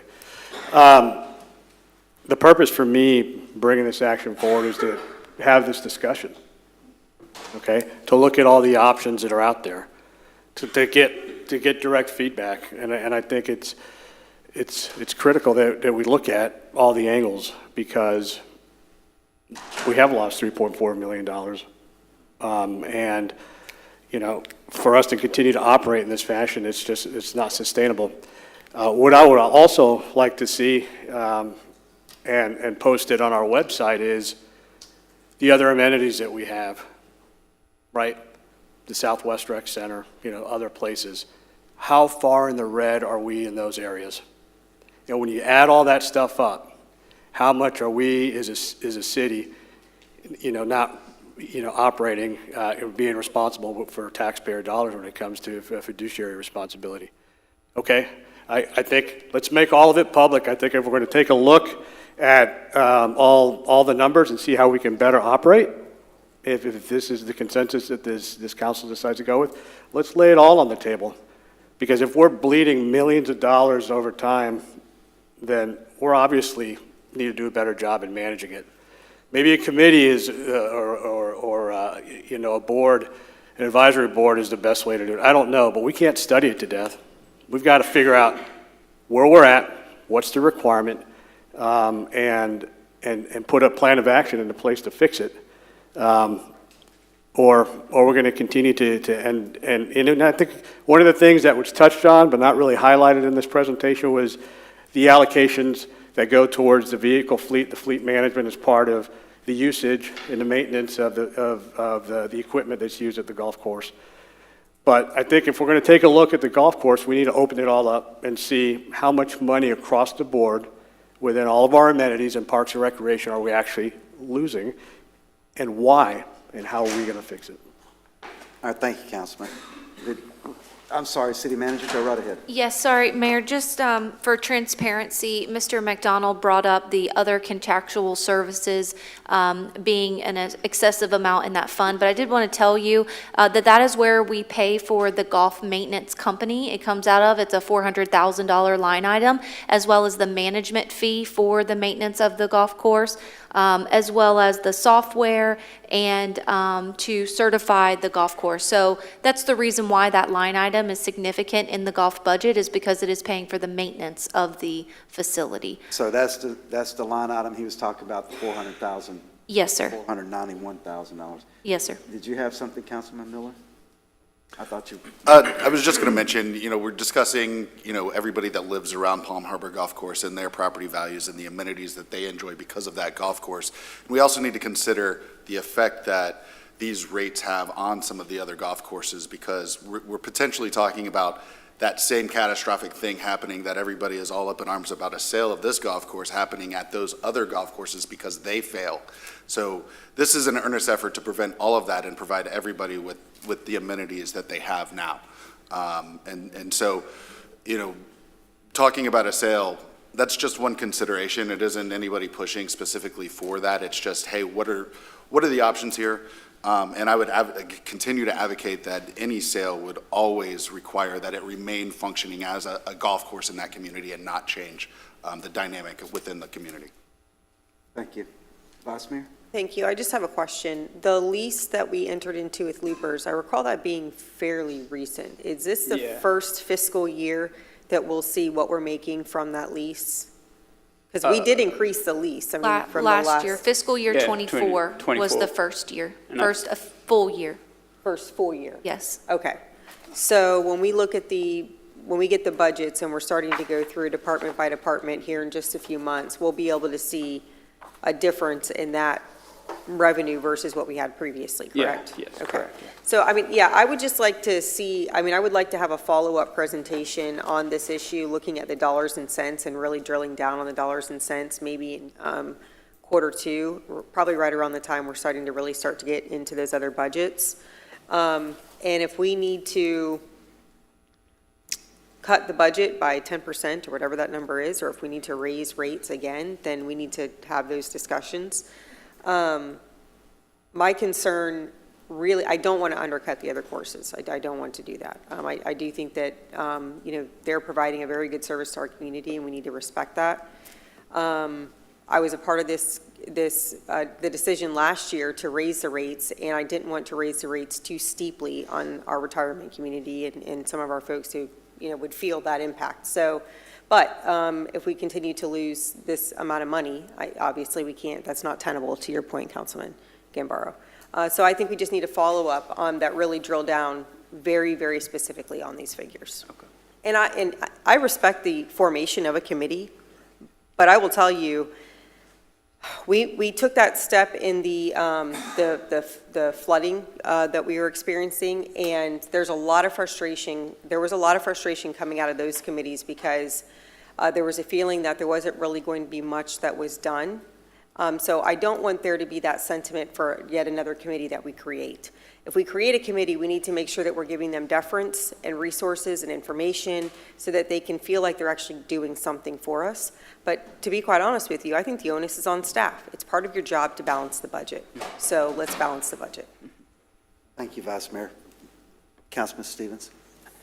Well, I'd like to reiterate, it seems as though that, according to our attorney, the restrictive covenant that travels with the land is pretty much in place. So that protects the golf course.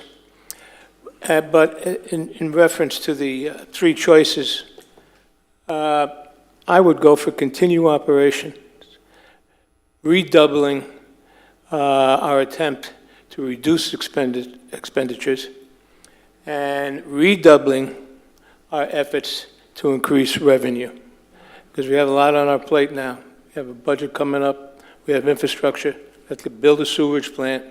I don't want to bite off more than we can chew. If we can improve the operation, that's where I stand. Thank you, Councilman.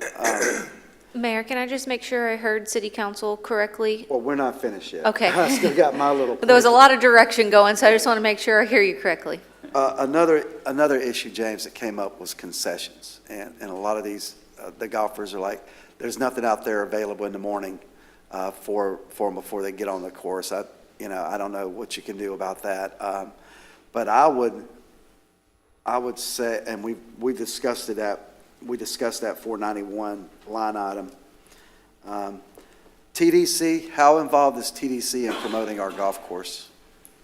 At the moment, I believe it's very minimal, but we actually have an annual meeting, TDC annual meeting tomorrow. Okay. And we can talk with them then too. I mean, we have a great relationship with them, so. Okay, because someone reached out to me about advertising, and it's probably a solicitation to advertise in a golf magazine or something like that, but and I don't want to cost the city any more money. Yeah. But I would like to see if we could gather, and this may be along your lines, City Manager, come to a consensus here on the dais moving forward, and we can do what we have to do as far as writing an ordinance or coming to a consent item or whatever. Are we in agreement that there shouldn't be any cash purchases at the golf course? Can we agree on that? Everything should be done by card so we can track the purchases? Does anyone have a problem with that? No? I don't necessarily, contrary to what somebody said, I attempt to golf. I'm not great, but I just don't know. I'm telling you from my background, keep an honest man honest.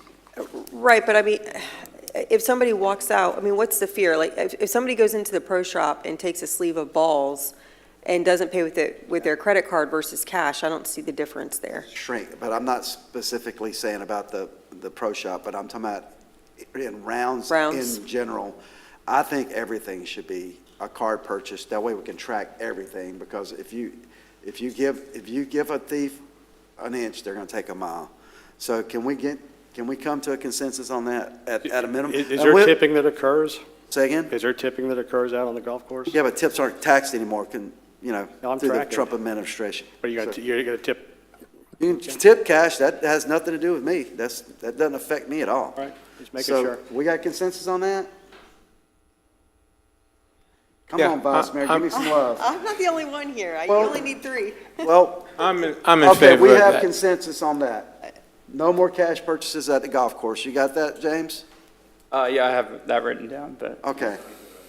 All right, the next thing is, Mr. Mayor, if I would interject, so what I would recommend, because we want to make sure we're doing the fine line here, because policies and procedures, what you have written here and in our charters, that city manager directs staff, and this is a staff-written position. So what might be a good recommendation would be is, I did hear from city council, they want direction on budget and what they're spending. It might be a good direction to say, hey, have city manager work with the director of Park and Rec, saying, what is an option if we cut out cash purchases? well, that's what I'm getting at. Okay, because Well, I'm just saying, as far as us agreeing to move forward that as with it.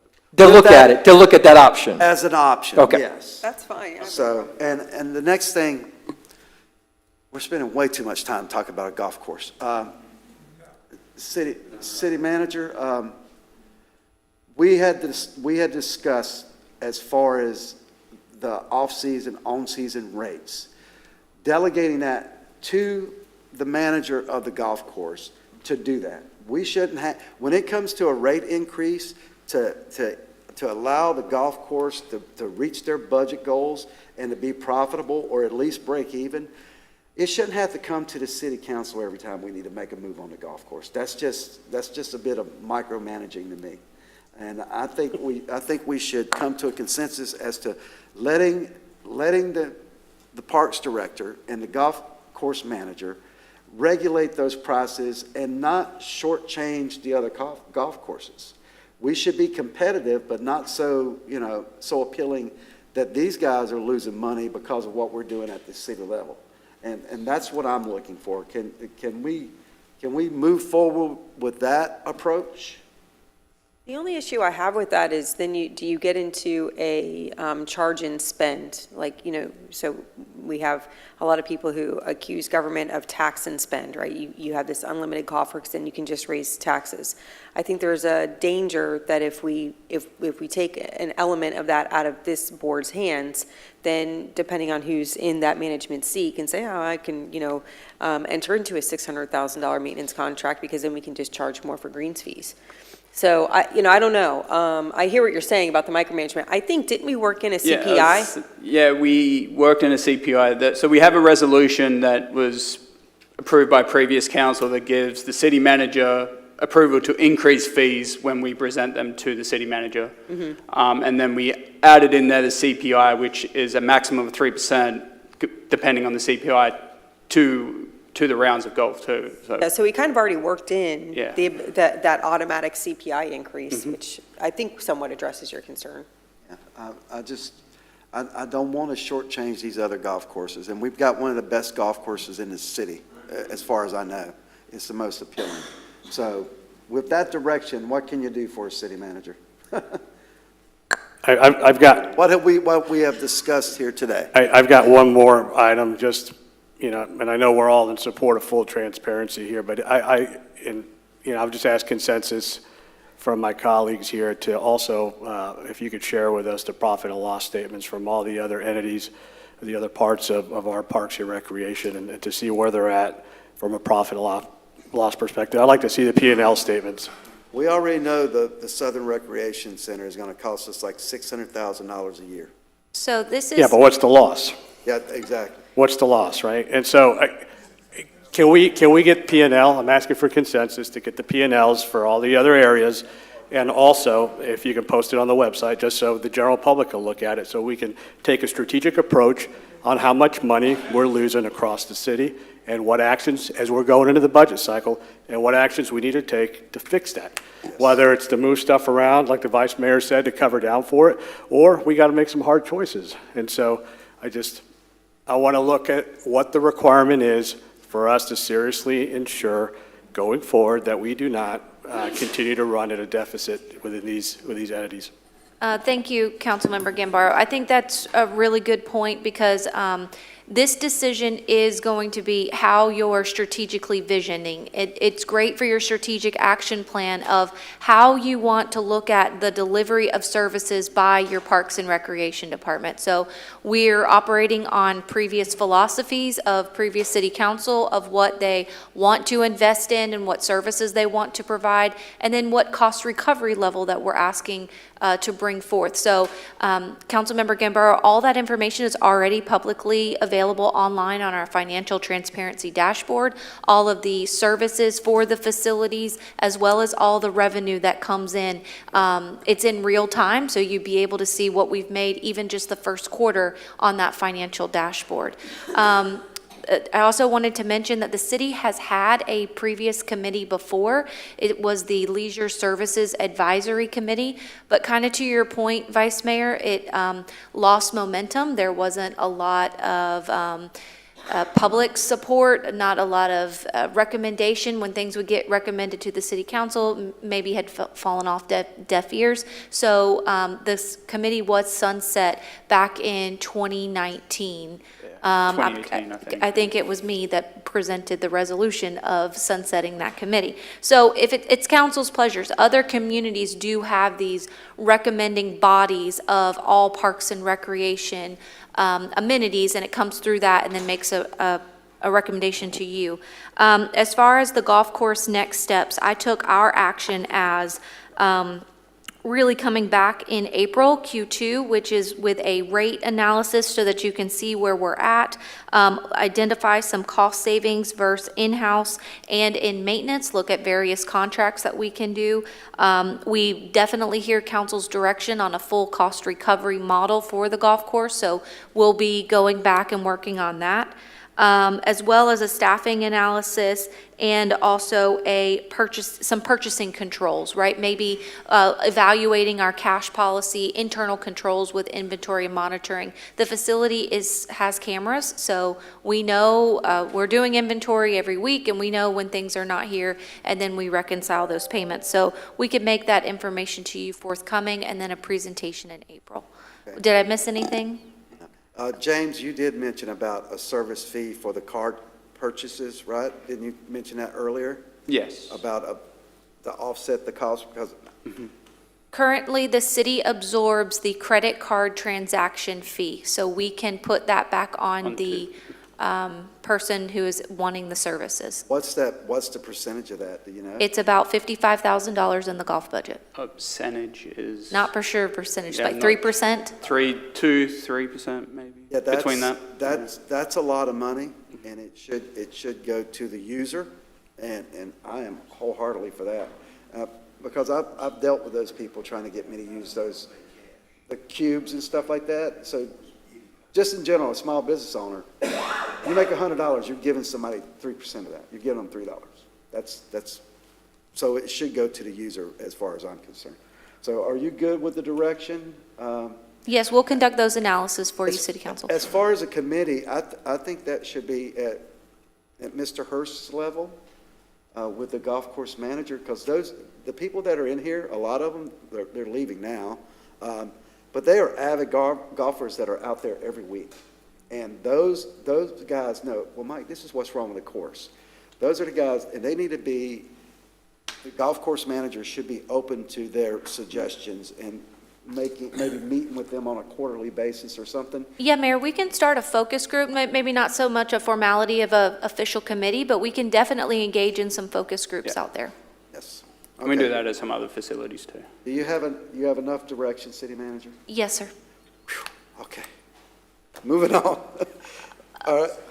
I did not plan for lunch today. I don't know if you want me to order pizza, if you're okay because the next presentation is going to be quite lengthy on the comprehensive plan. How's everyone's schedule for today? I have to leave in about an hour. I would like to just try to power through as quickly as possible. Yeah. Councilman Stevens? Here till I'm not. About an hour. We're powering through. Okay, anything that we don't get through today, we will make sure to bring back on a future agenda. Yes. Thank you, City Manager. So, Mayor and City Council, as staff is approaching the presentation table, this was my suggestion to you. We have 4 new council members who did not go through the comprehensive planning process with us and all of the rigorous workshops. If you remember, Ms. Pontieri, I think we were here till 4:30 at one point one afternoon. So I asked staff to put together a presentation highlighting the comprehensive plan changes from the 2035 plan to the 2050. And then whenever we made this recommendation, Ms. Pontieri brought up the inclusion of reviewing the language in the MPMU, which is the Master Plan Mixed Use Land Use category. So Ray, award-winning comprehensive planning department over here, Ray Tyner, Jose Papa, and Brittany Kershaw are going to go through the presentation. Thank you, council members. Ray Tyner, Deputy Chief Development Officer for Community Development. Today, we're going to cover on the agenda, we'll first talk about a little bit about the, got that working?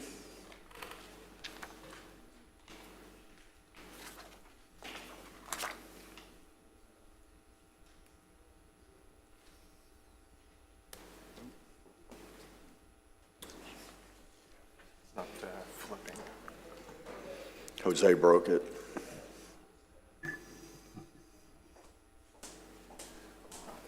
Thank you, Doug. Thank you.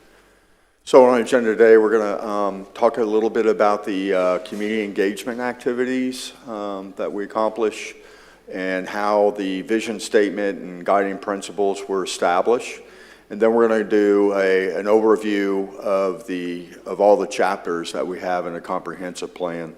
A lot of details, a lot of goals, objectives, and policies. You have a hard copy in the mayor's office, and I think we sent out an electronic version of the comprehensive plan that was submitted to the state as well.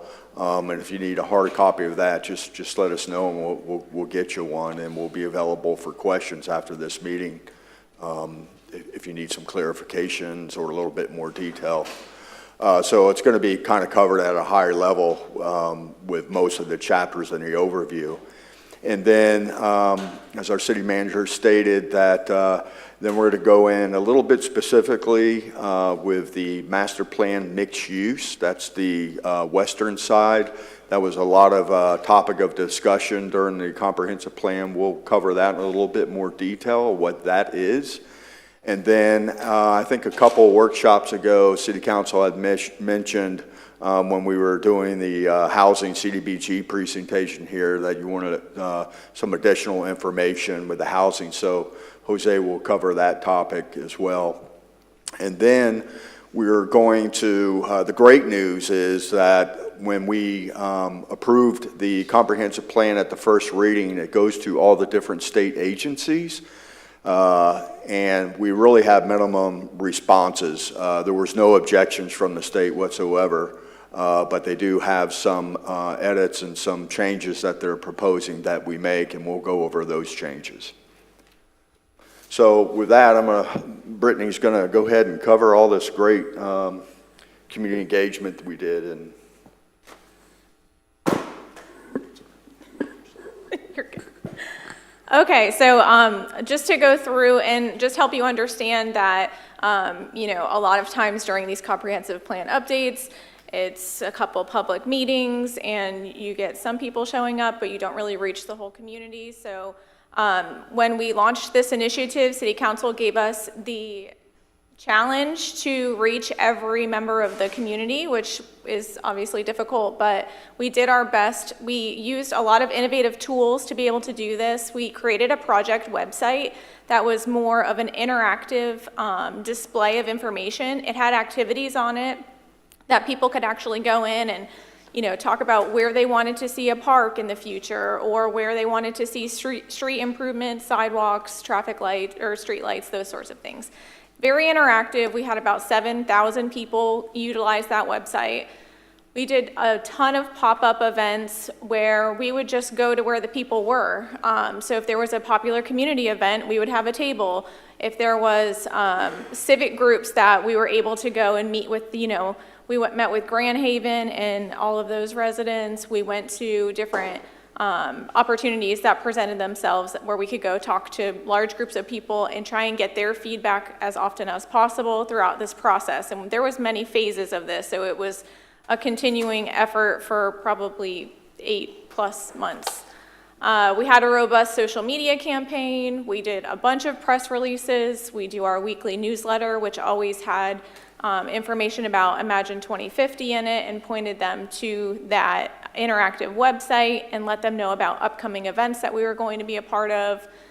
We had project ambassadors, people who volunteered to help us with this effort, and they were able to go out to these events with us, talk to their neighbors, talk to the groups that they were already associated with to help us spread the word. We partnered with our local media, who are always great about helping us tell our story, and they were able to get more media coverage out there and let more people know what was going on. So at the end of the day, we're gauging that our approximate reach was 86,000 people in this community. So not everybody, but it was an A for effort. So throughout that entire process, we were able to hear from, a lot of people in our community, and we formulated our vision statement for the comprehensive plan. So the vision statement is we embody environmental stewardship and promote active lifestyles. We protect our ecosystems and our national and cultural resources while expanding arts in our community, developing parks, recreational facilities and trails, and preserving open spaces.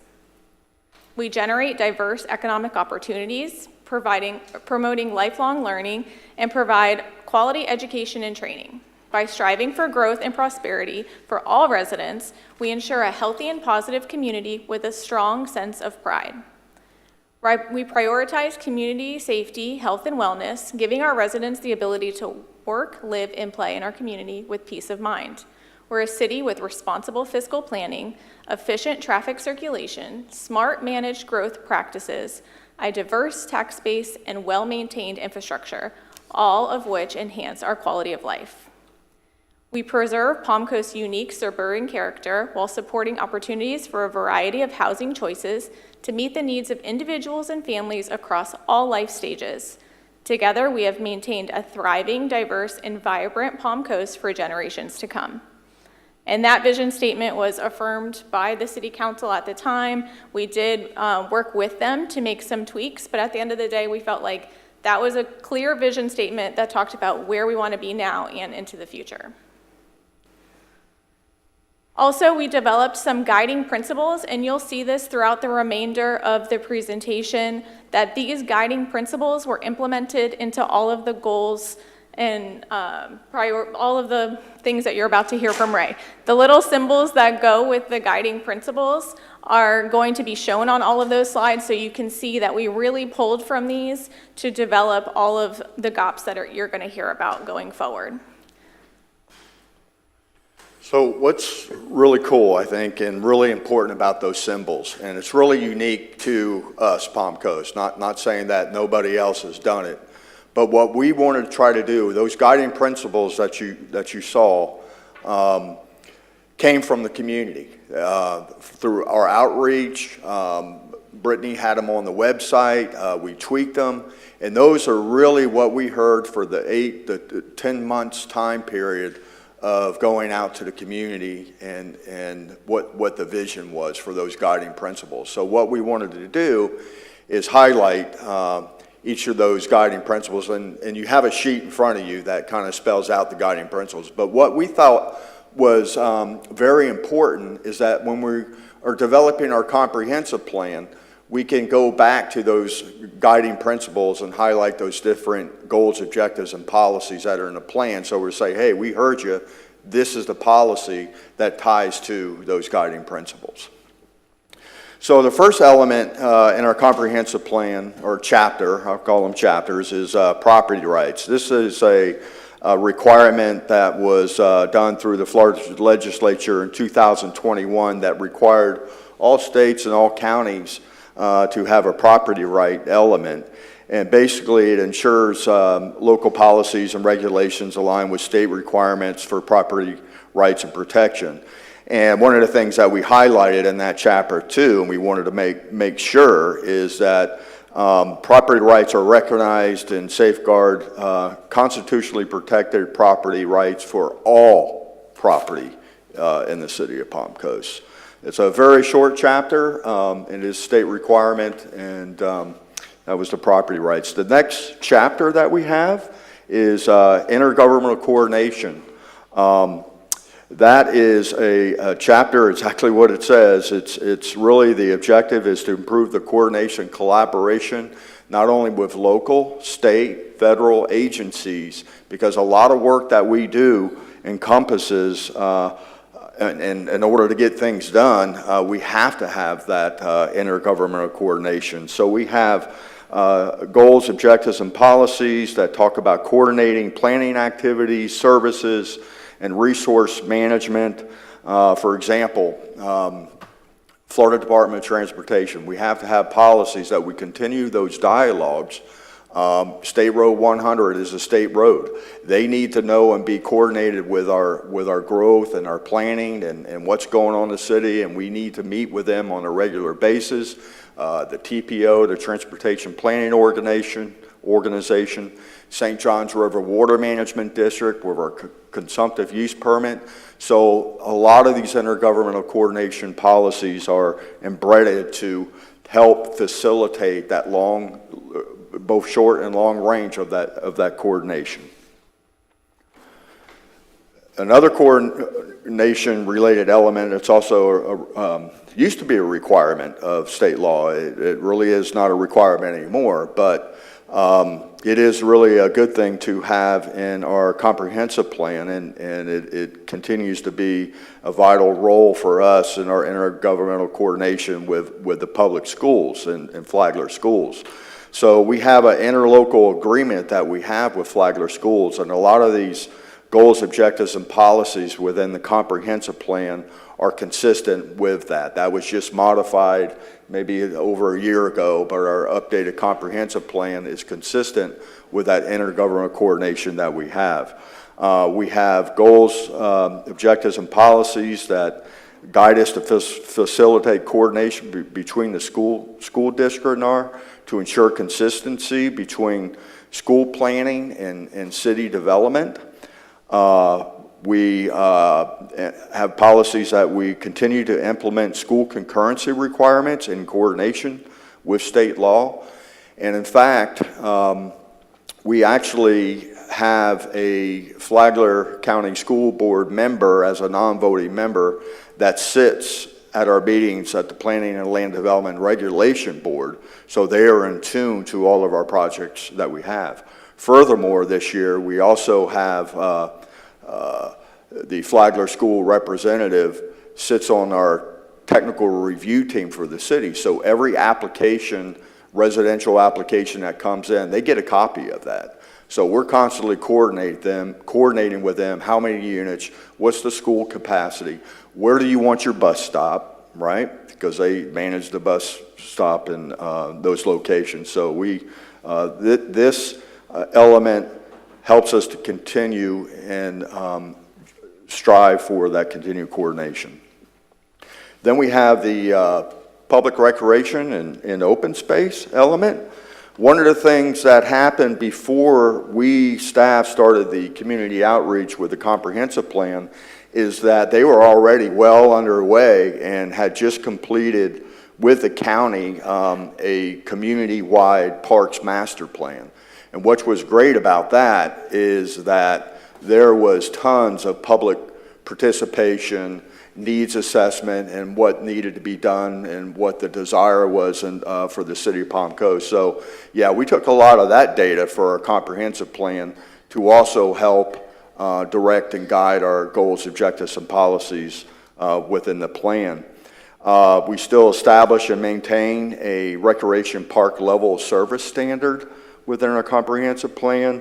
We have policies that prioritize park and recreational projects to address population growth through 2050.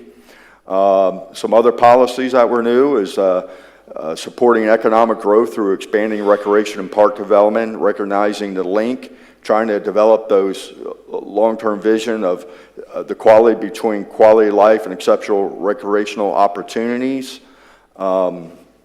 and tourism as well. And then we have the the chapter Conservation and Coastal Management. This is where you have a lot of your protection of the natural habitat.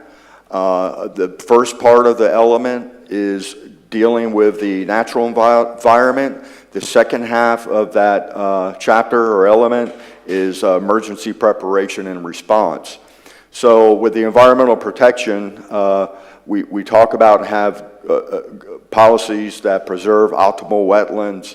One thing we heard from the community was protect our trees, right?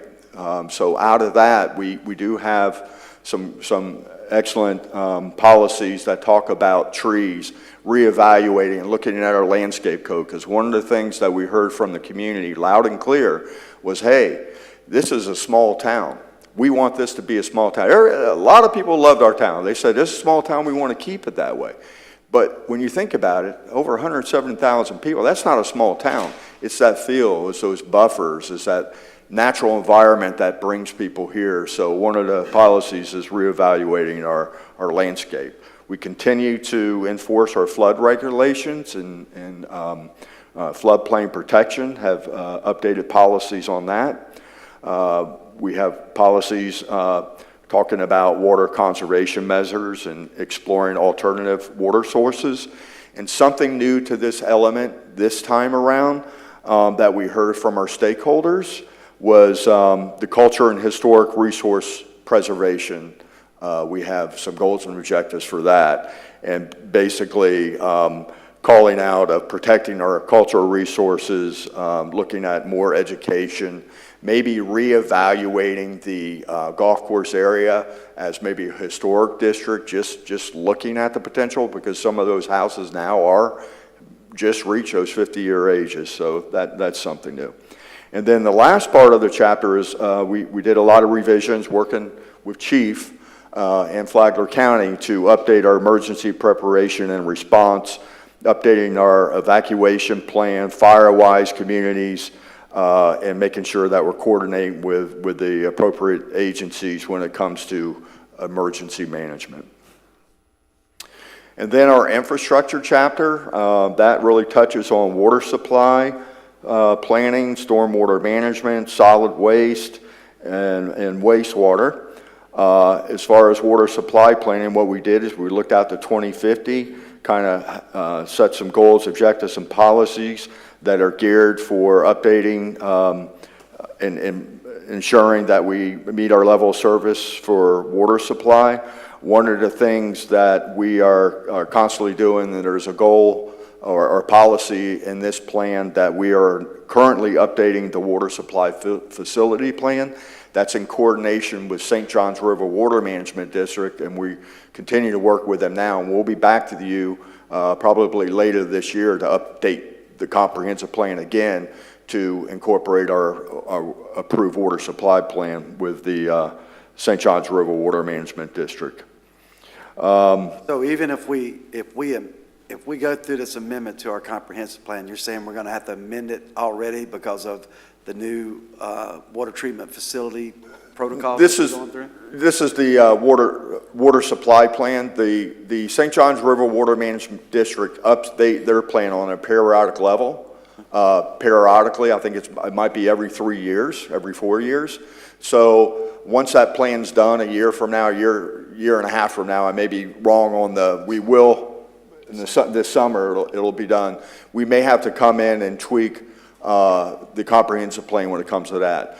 But we had spoken to St. Johns River Water Management District. We had several meetings with them, and they looked at the plan. They're really happy with our element. They had no comments or no objections, and they understand that we're working with them concurrently with this new plan. So they are okay and did a thumbs up to what we have in here now, sir. Okay, thank you.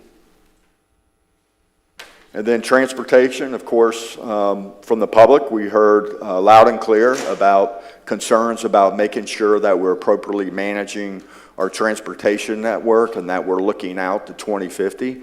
As part of this exercise last year, we did a modeling of the entire city. We had hired a consultant firm that are traffic engineers and traffic professionals that actually modeled out, looked at our land uses that helped us with the comprehensive plan for some of our maps that we have in there. So the purpose of that, it's modeling, but the purpose of that is to make sure to see where our level of service may be failing in the future, so we can actually plan for that better going into the future for our capital planning.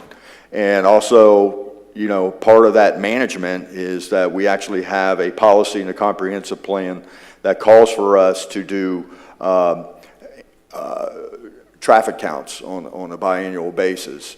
And what those traffic counts do, that better helps us manage to see where the network is, where we need those improvements, where we need those turn lanes. And I think you're going to hear a presentation about turn lanes here after this one. But we have a lot of policies and objectives that talk about maintaining our level of service. Of course, we have a lot of policies dealing with coordinating with our agencies, again, with Florida Department of Transportation and TPO for funding. And then economic development. This is new. The whole chapter is new for the city of Palm Coast. It's not very common that a local government or a county government would have an economic development chapter as part of the comprehensive plan. So has several goals, objectives, and policies talking about how we improve our economic environment and promote long-term prosperity for the community. It talks about economic diversification, workforce development and education.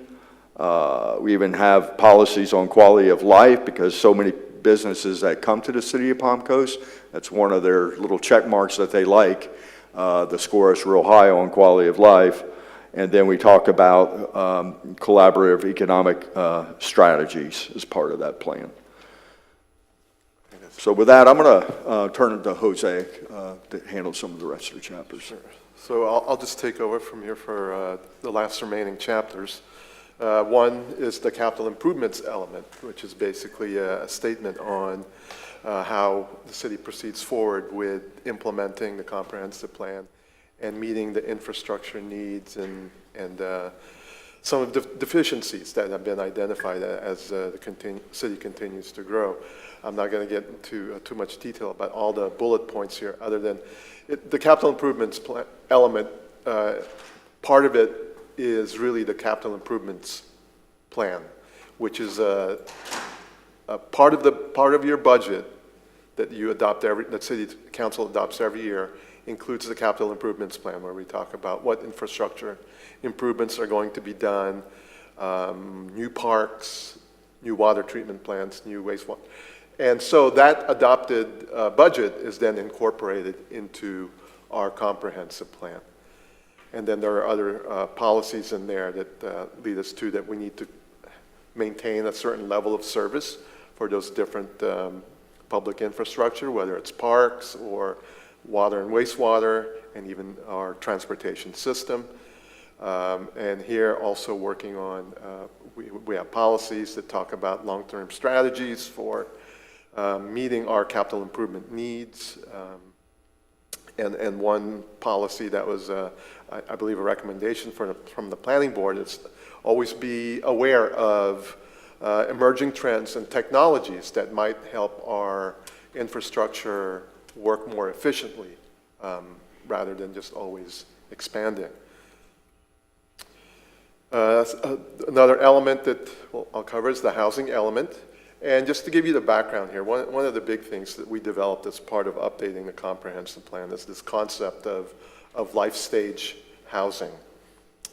This really provides a vision, the city's vision for how housing and diversity demanded by a growing community can be addressed through this life stage housing. Life stage housing essentially encompasses the spectrum of really providing residential options that would be tailored to meet the needs of a diverse and growing community, and looking at the circumstances of that community, from individuals to families. You know, each of us go through different stage in our life of where we are with our housing needs. So we try to identify and with life stage housing, trying to address those, how we can make our housing more diverse to address different demographics, whether you're a young adult starting out on your own, couples with children, couples without children, or families without children, empty nesters, retirees. And within the concept of life stage housing, beyond that diversity is always the need for the affordability, the need to recognize that workforce housing is always a need for a growing community and for our economic development, and special needs housing for those of us, for the community as a whole. And this would be like the needs of an aging community would be something that's tagged with special need as part of that special needs housing. And so with that, of course, needing to look at not just when we talk about residential options, whether it's single-family attached, single-family detached, is it multifamily, is it a form of ownership, whether it's a condominium or just a rental, even the way that they're laid out,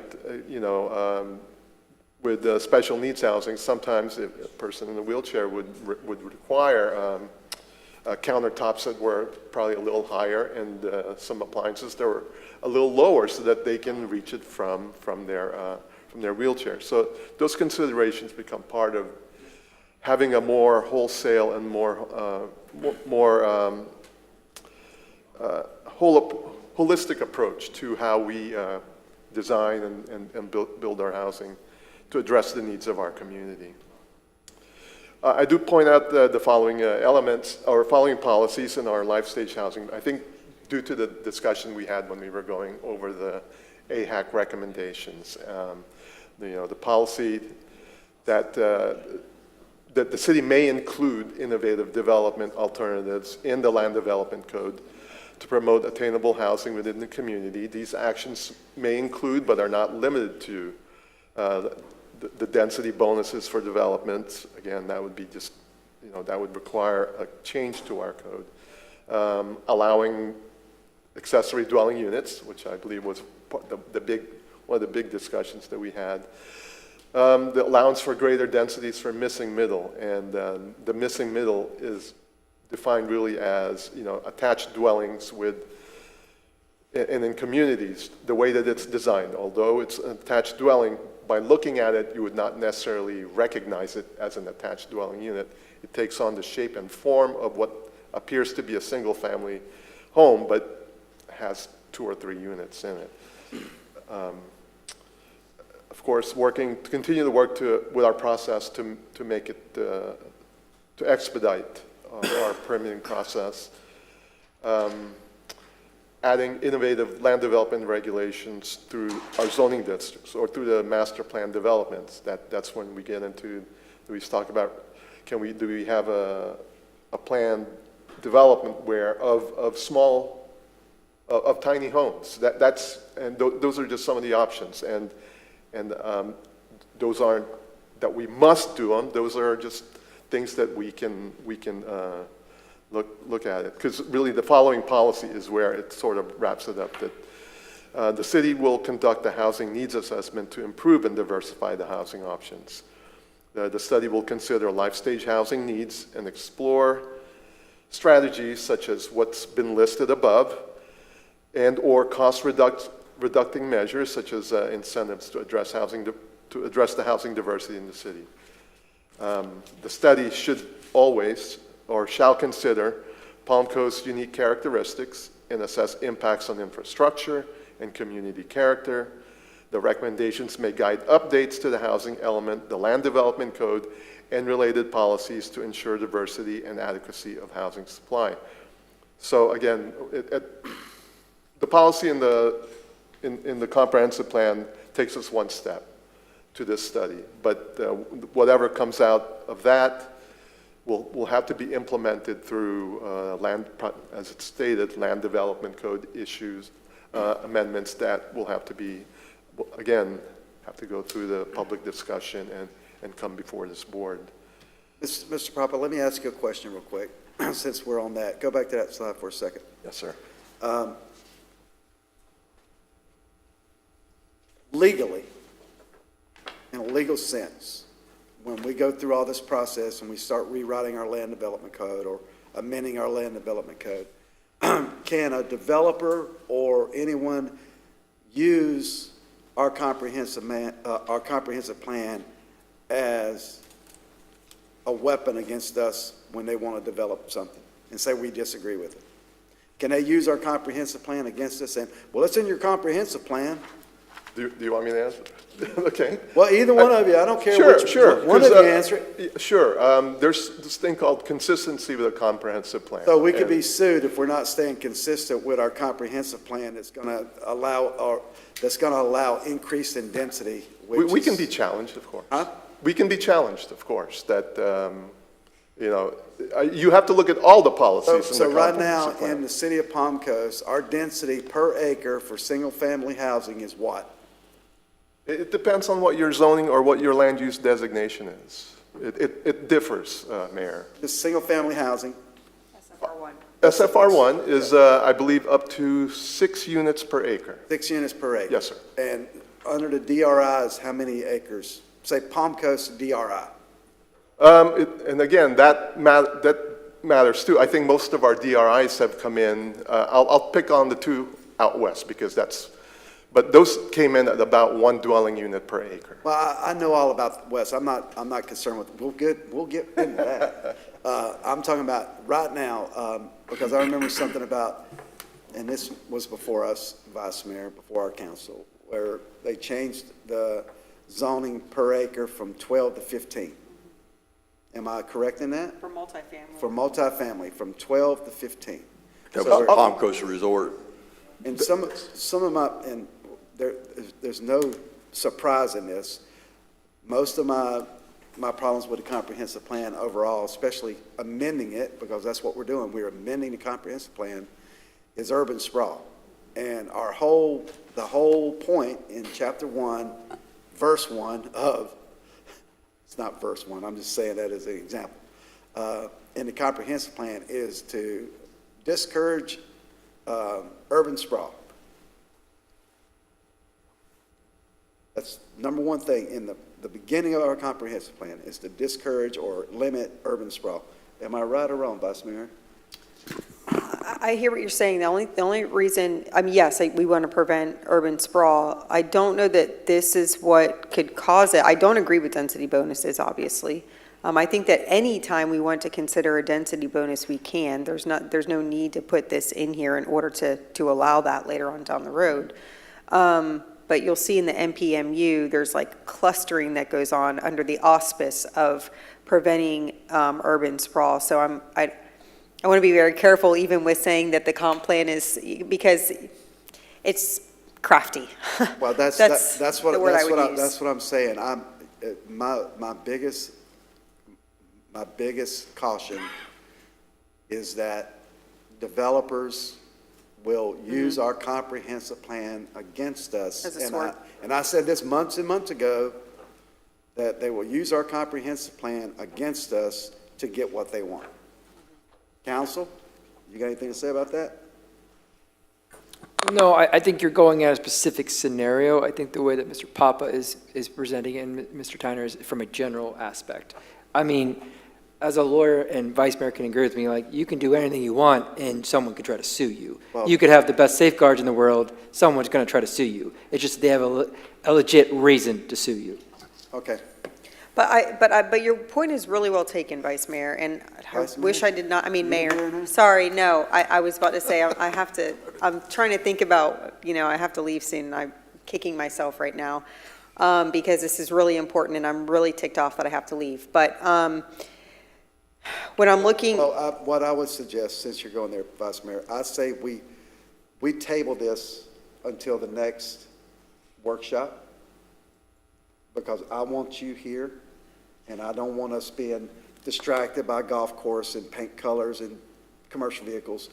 We need to focus on this. So I would ask for consensus to table this discussion right where you're at right now, Mr. Papa, housing elements, life stage housing, and that's where we'll pick up at the next one, if I can get consensus on that. My only concern is, are we under any time constraint? Because I know we have to have this. April to April, approve it. okay. Yes, thank you. I was going to echo just our timing to get the comprehensive plan adopted by the state guidance is by April 3rd.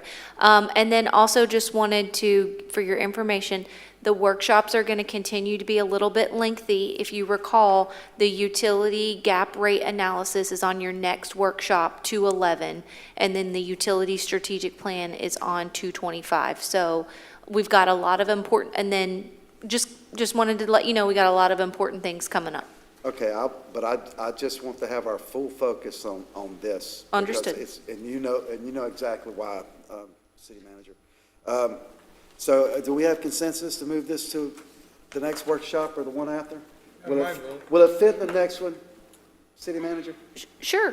Okay, well, let's table this. February 11th? Let's Yes. table this for the next one. And that's going to be your first evening workshop. Yeah, and we'll have public input during that meeting also. So is everyone good with that? Obviously, I'm fine with it, yes. Yeah. I'm good with it. All right, we're good on that. Mr. Papa, sorry. But That's your pleasure, Mayor. tab that page. Yes, sir. Okay, let's move on. If you wouldn't mind, I'd rather have, because this resolution, can we skip item 5 and go to 6? Go ahead and try to approve that resolution with the vice mayor present? Sure. Does anyone have We're a not problem with approving that? anything here, though. You would like to rearrange the agenda. Do you want us to just go ahead and put the SAP item on a future agenda as well? How long would that take? How long is that presentation? I mean, it's a good 20 minutes. Okay, all right, let's table that one too, if everybody's in consent. I won't speak until you guys get that consent. I consent, that's fine. Everyone's in consent? Okay, and so for the resolution, you wouldn't vote today, you would vote the next business meeting. This is Okay, just we want to work. discuss this real quick so we can go ahead and get it voted and approved if we can. So who is? See me. It's just us? It's just us. This was, yes. Yes. Go ahead, Marcus. So you'll see in the resolution, I'm pulling it up since you guys be to light. Okay, so this was a resolution that myself and Attorney Blocker drafted up. Direction of this council, you asked us, I believe it was in a October workshop or business meeting, Councilmember Gambaro asked us to look into maybe looking at when our military members that are part of the Guard or Reserve have to be called up for certain situations, looking at their pay regarding the 30 days and 90-day leaves. So currently there's a policy in place with HR, city policies that with the Florida statute that is, if anyone's called up upon 30 days, they still get paid by their salary by city staff along with their reserve or guard pay. What the crutch of this resolution is giving the city manager to have a policy created where if someone's called up to 90 days, they are still covered by city staff, their salary.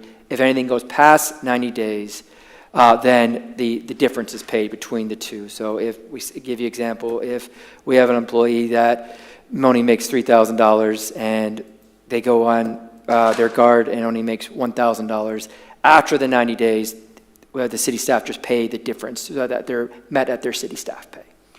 That is the crutch of this resolution, and I'm standing by for any questions. Well, let me jump in here since I asked for this. So this was brought to my attention by some of the employees from our city who are twice the citizen, right? They serve the city and in a military uniform, about their concerns about when they were called to active duty, whether it was Title 32, state active duty, state guard, or with the Army Reserves. And as an Army Reserve officer, I have felt the pain of this, okay? It is a big deal for not just a service member that's either going down range or supporting their state, but the significant impact that it has on their families. I did benchmark this with other cities. So the city of Jacksonville, right, they're really a county commission. They implemented something very similar to this, and so I work closely with Council Member Rory Diamond, who's also a member of the National Guard that serves right here at our armory in Palm Coast. And it was, I wanted to bring it up for discussion for us to take a look at, how we can reduce that impact. I think it's a total of how many employees, city manager, you said 4? Yes, sir. Four that it's impacting, and just wanted to bring it up for discussion, just to get your thoughts. Anyone have any other input? I'm fully in support of this. I think this encourages these types of employees to come into our organization. I think that it can only better our organization, so I'm in favor of it. Okay, so all we need is a consent to move forward for the next, put it on an agenda item for a vote? For the next business. Yeah, that's what I was going to ask for, Mr. Mayor. Just Do we need to have a motion? No, just consensus. Just Okay, consent to bring it to we the have next consent? agenda. Okay, well, a bunch of veterans up here, so we're good to go on that. All right. You have our consent. Thank you. I really appreciate it. City manager, are you good? Yes, we'll just include the red line version of the policy in the adoption at your next business meeting. And just, I know there's no one out there, Mr. Mayor, but just for transcript purposes, can you I'm say? sorry, this item is open for public comment. Ms. Fuller, you're fully welcome to come forward and speak if you like. Seeing no one come forward, we'll close public comment. Back to the dais. We'll go back to public comment because that's the next item on the agenda. Anyone remaining for public comment at this time? Seeing no one come forward, I'll close public comment. Back to the dais for members of the City Council. Anyone have any items of discussion? I have one really, really quickly, but it's really important. So it's come to my attention that some of the smoke shops that are operating in Palm Coast are, we could regulate them a little heavier. And I know in 2020, City Council entertained a bill to more heavily regulate vaping and a few other things in our community. And I haven't watched that City Council meeting. I don't know why it didn't pass. But I would ask this City Council, in working in concert with legal counsel, to look at how we can regulate smoke shops in our community more strictly. Because of the 2018 Farm Bill, we cannot prevent the sale of certain products, particularly hemp-derived products, but we can regulate how those shops are operating in our community. In other words, whether or not they can make their windows opaque versus being able to see through them so that we can see actually from the street what's going on in some of these shops. The City of Hialeah and Alachua County both passed ordinances that would more heavily regulate these types of businesses, and I think that we need to engage in that analysis because our young people are getting their hands on some very dangerous not only vape pens and vape dispensing, know what you would call them, the vape dispensaries, but some other products out of these places. And I know some of them are perfectly run on the up and up, but some of them are not. And so to the extent we can ensure that specifically our young people in our community are being kept as safe as we can by our regulation of these businesses, then I think we need to take that step.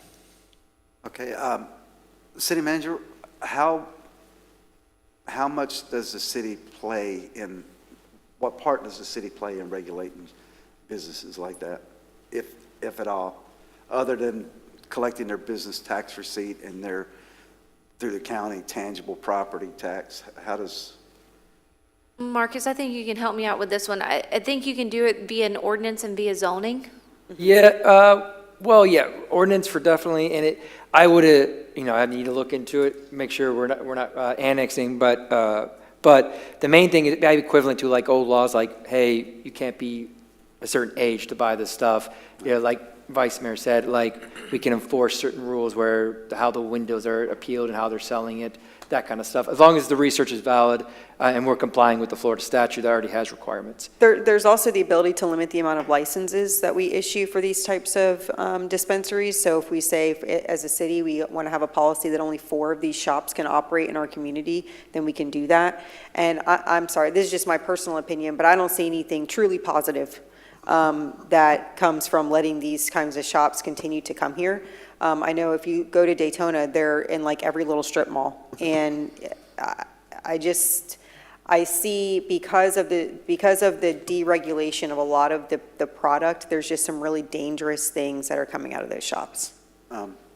So Marcus, we have consent to have council research and see what we can done about it. This just came up this morning. I received a phone call and I talked to Commander Finn about it. Kids are walking in to convenience stores, and because those little buzz balls or what is it? Fireball and stuff like that. It's so readily available. They're going into the stores and stealing it. Yep.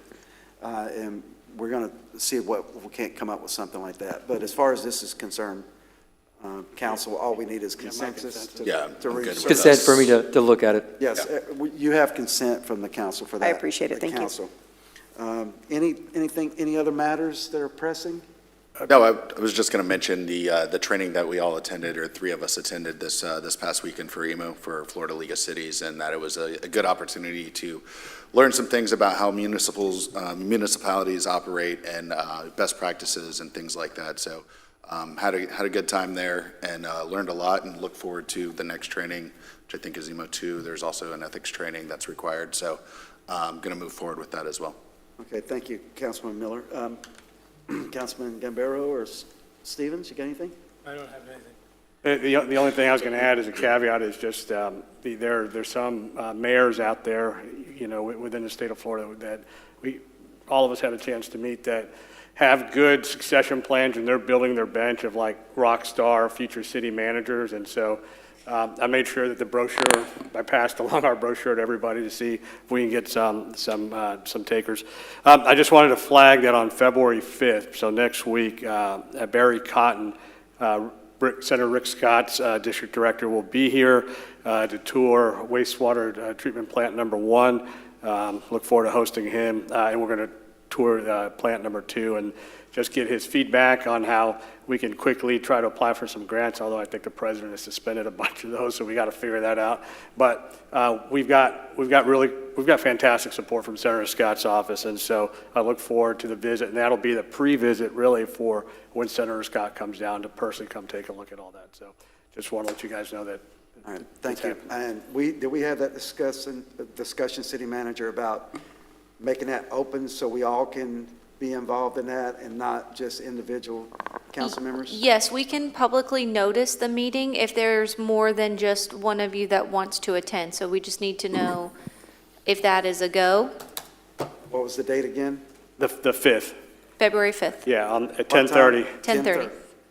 The 5th. Yeah, that's why I'm bringing it up. So if somebody else wants to attend, we knock Okay. out the same. Okay, so we will share the details and we will publicly notice that as well. Great. Yeah, I need to talk to him because Senator Scott owes me some money. There you go.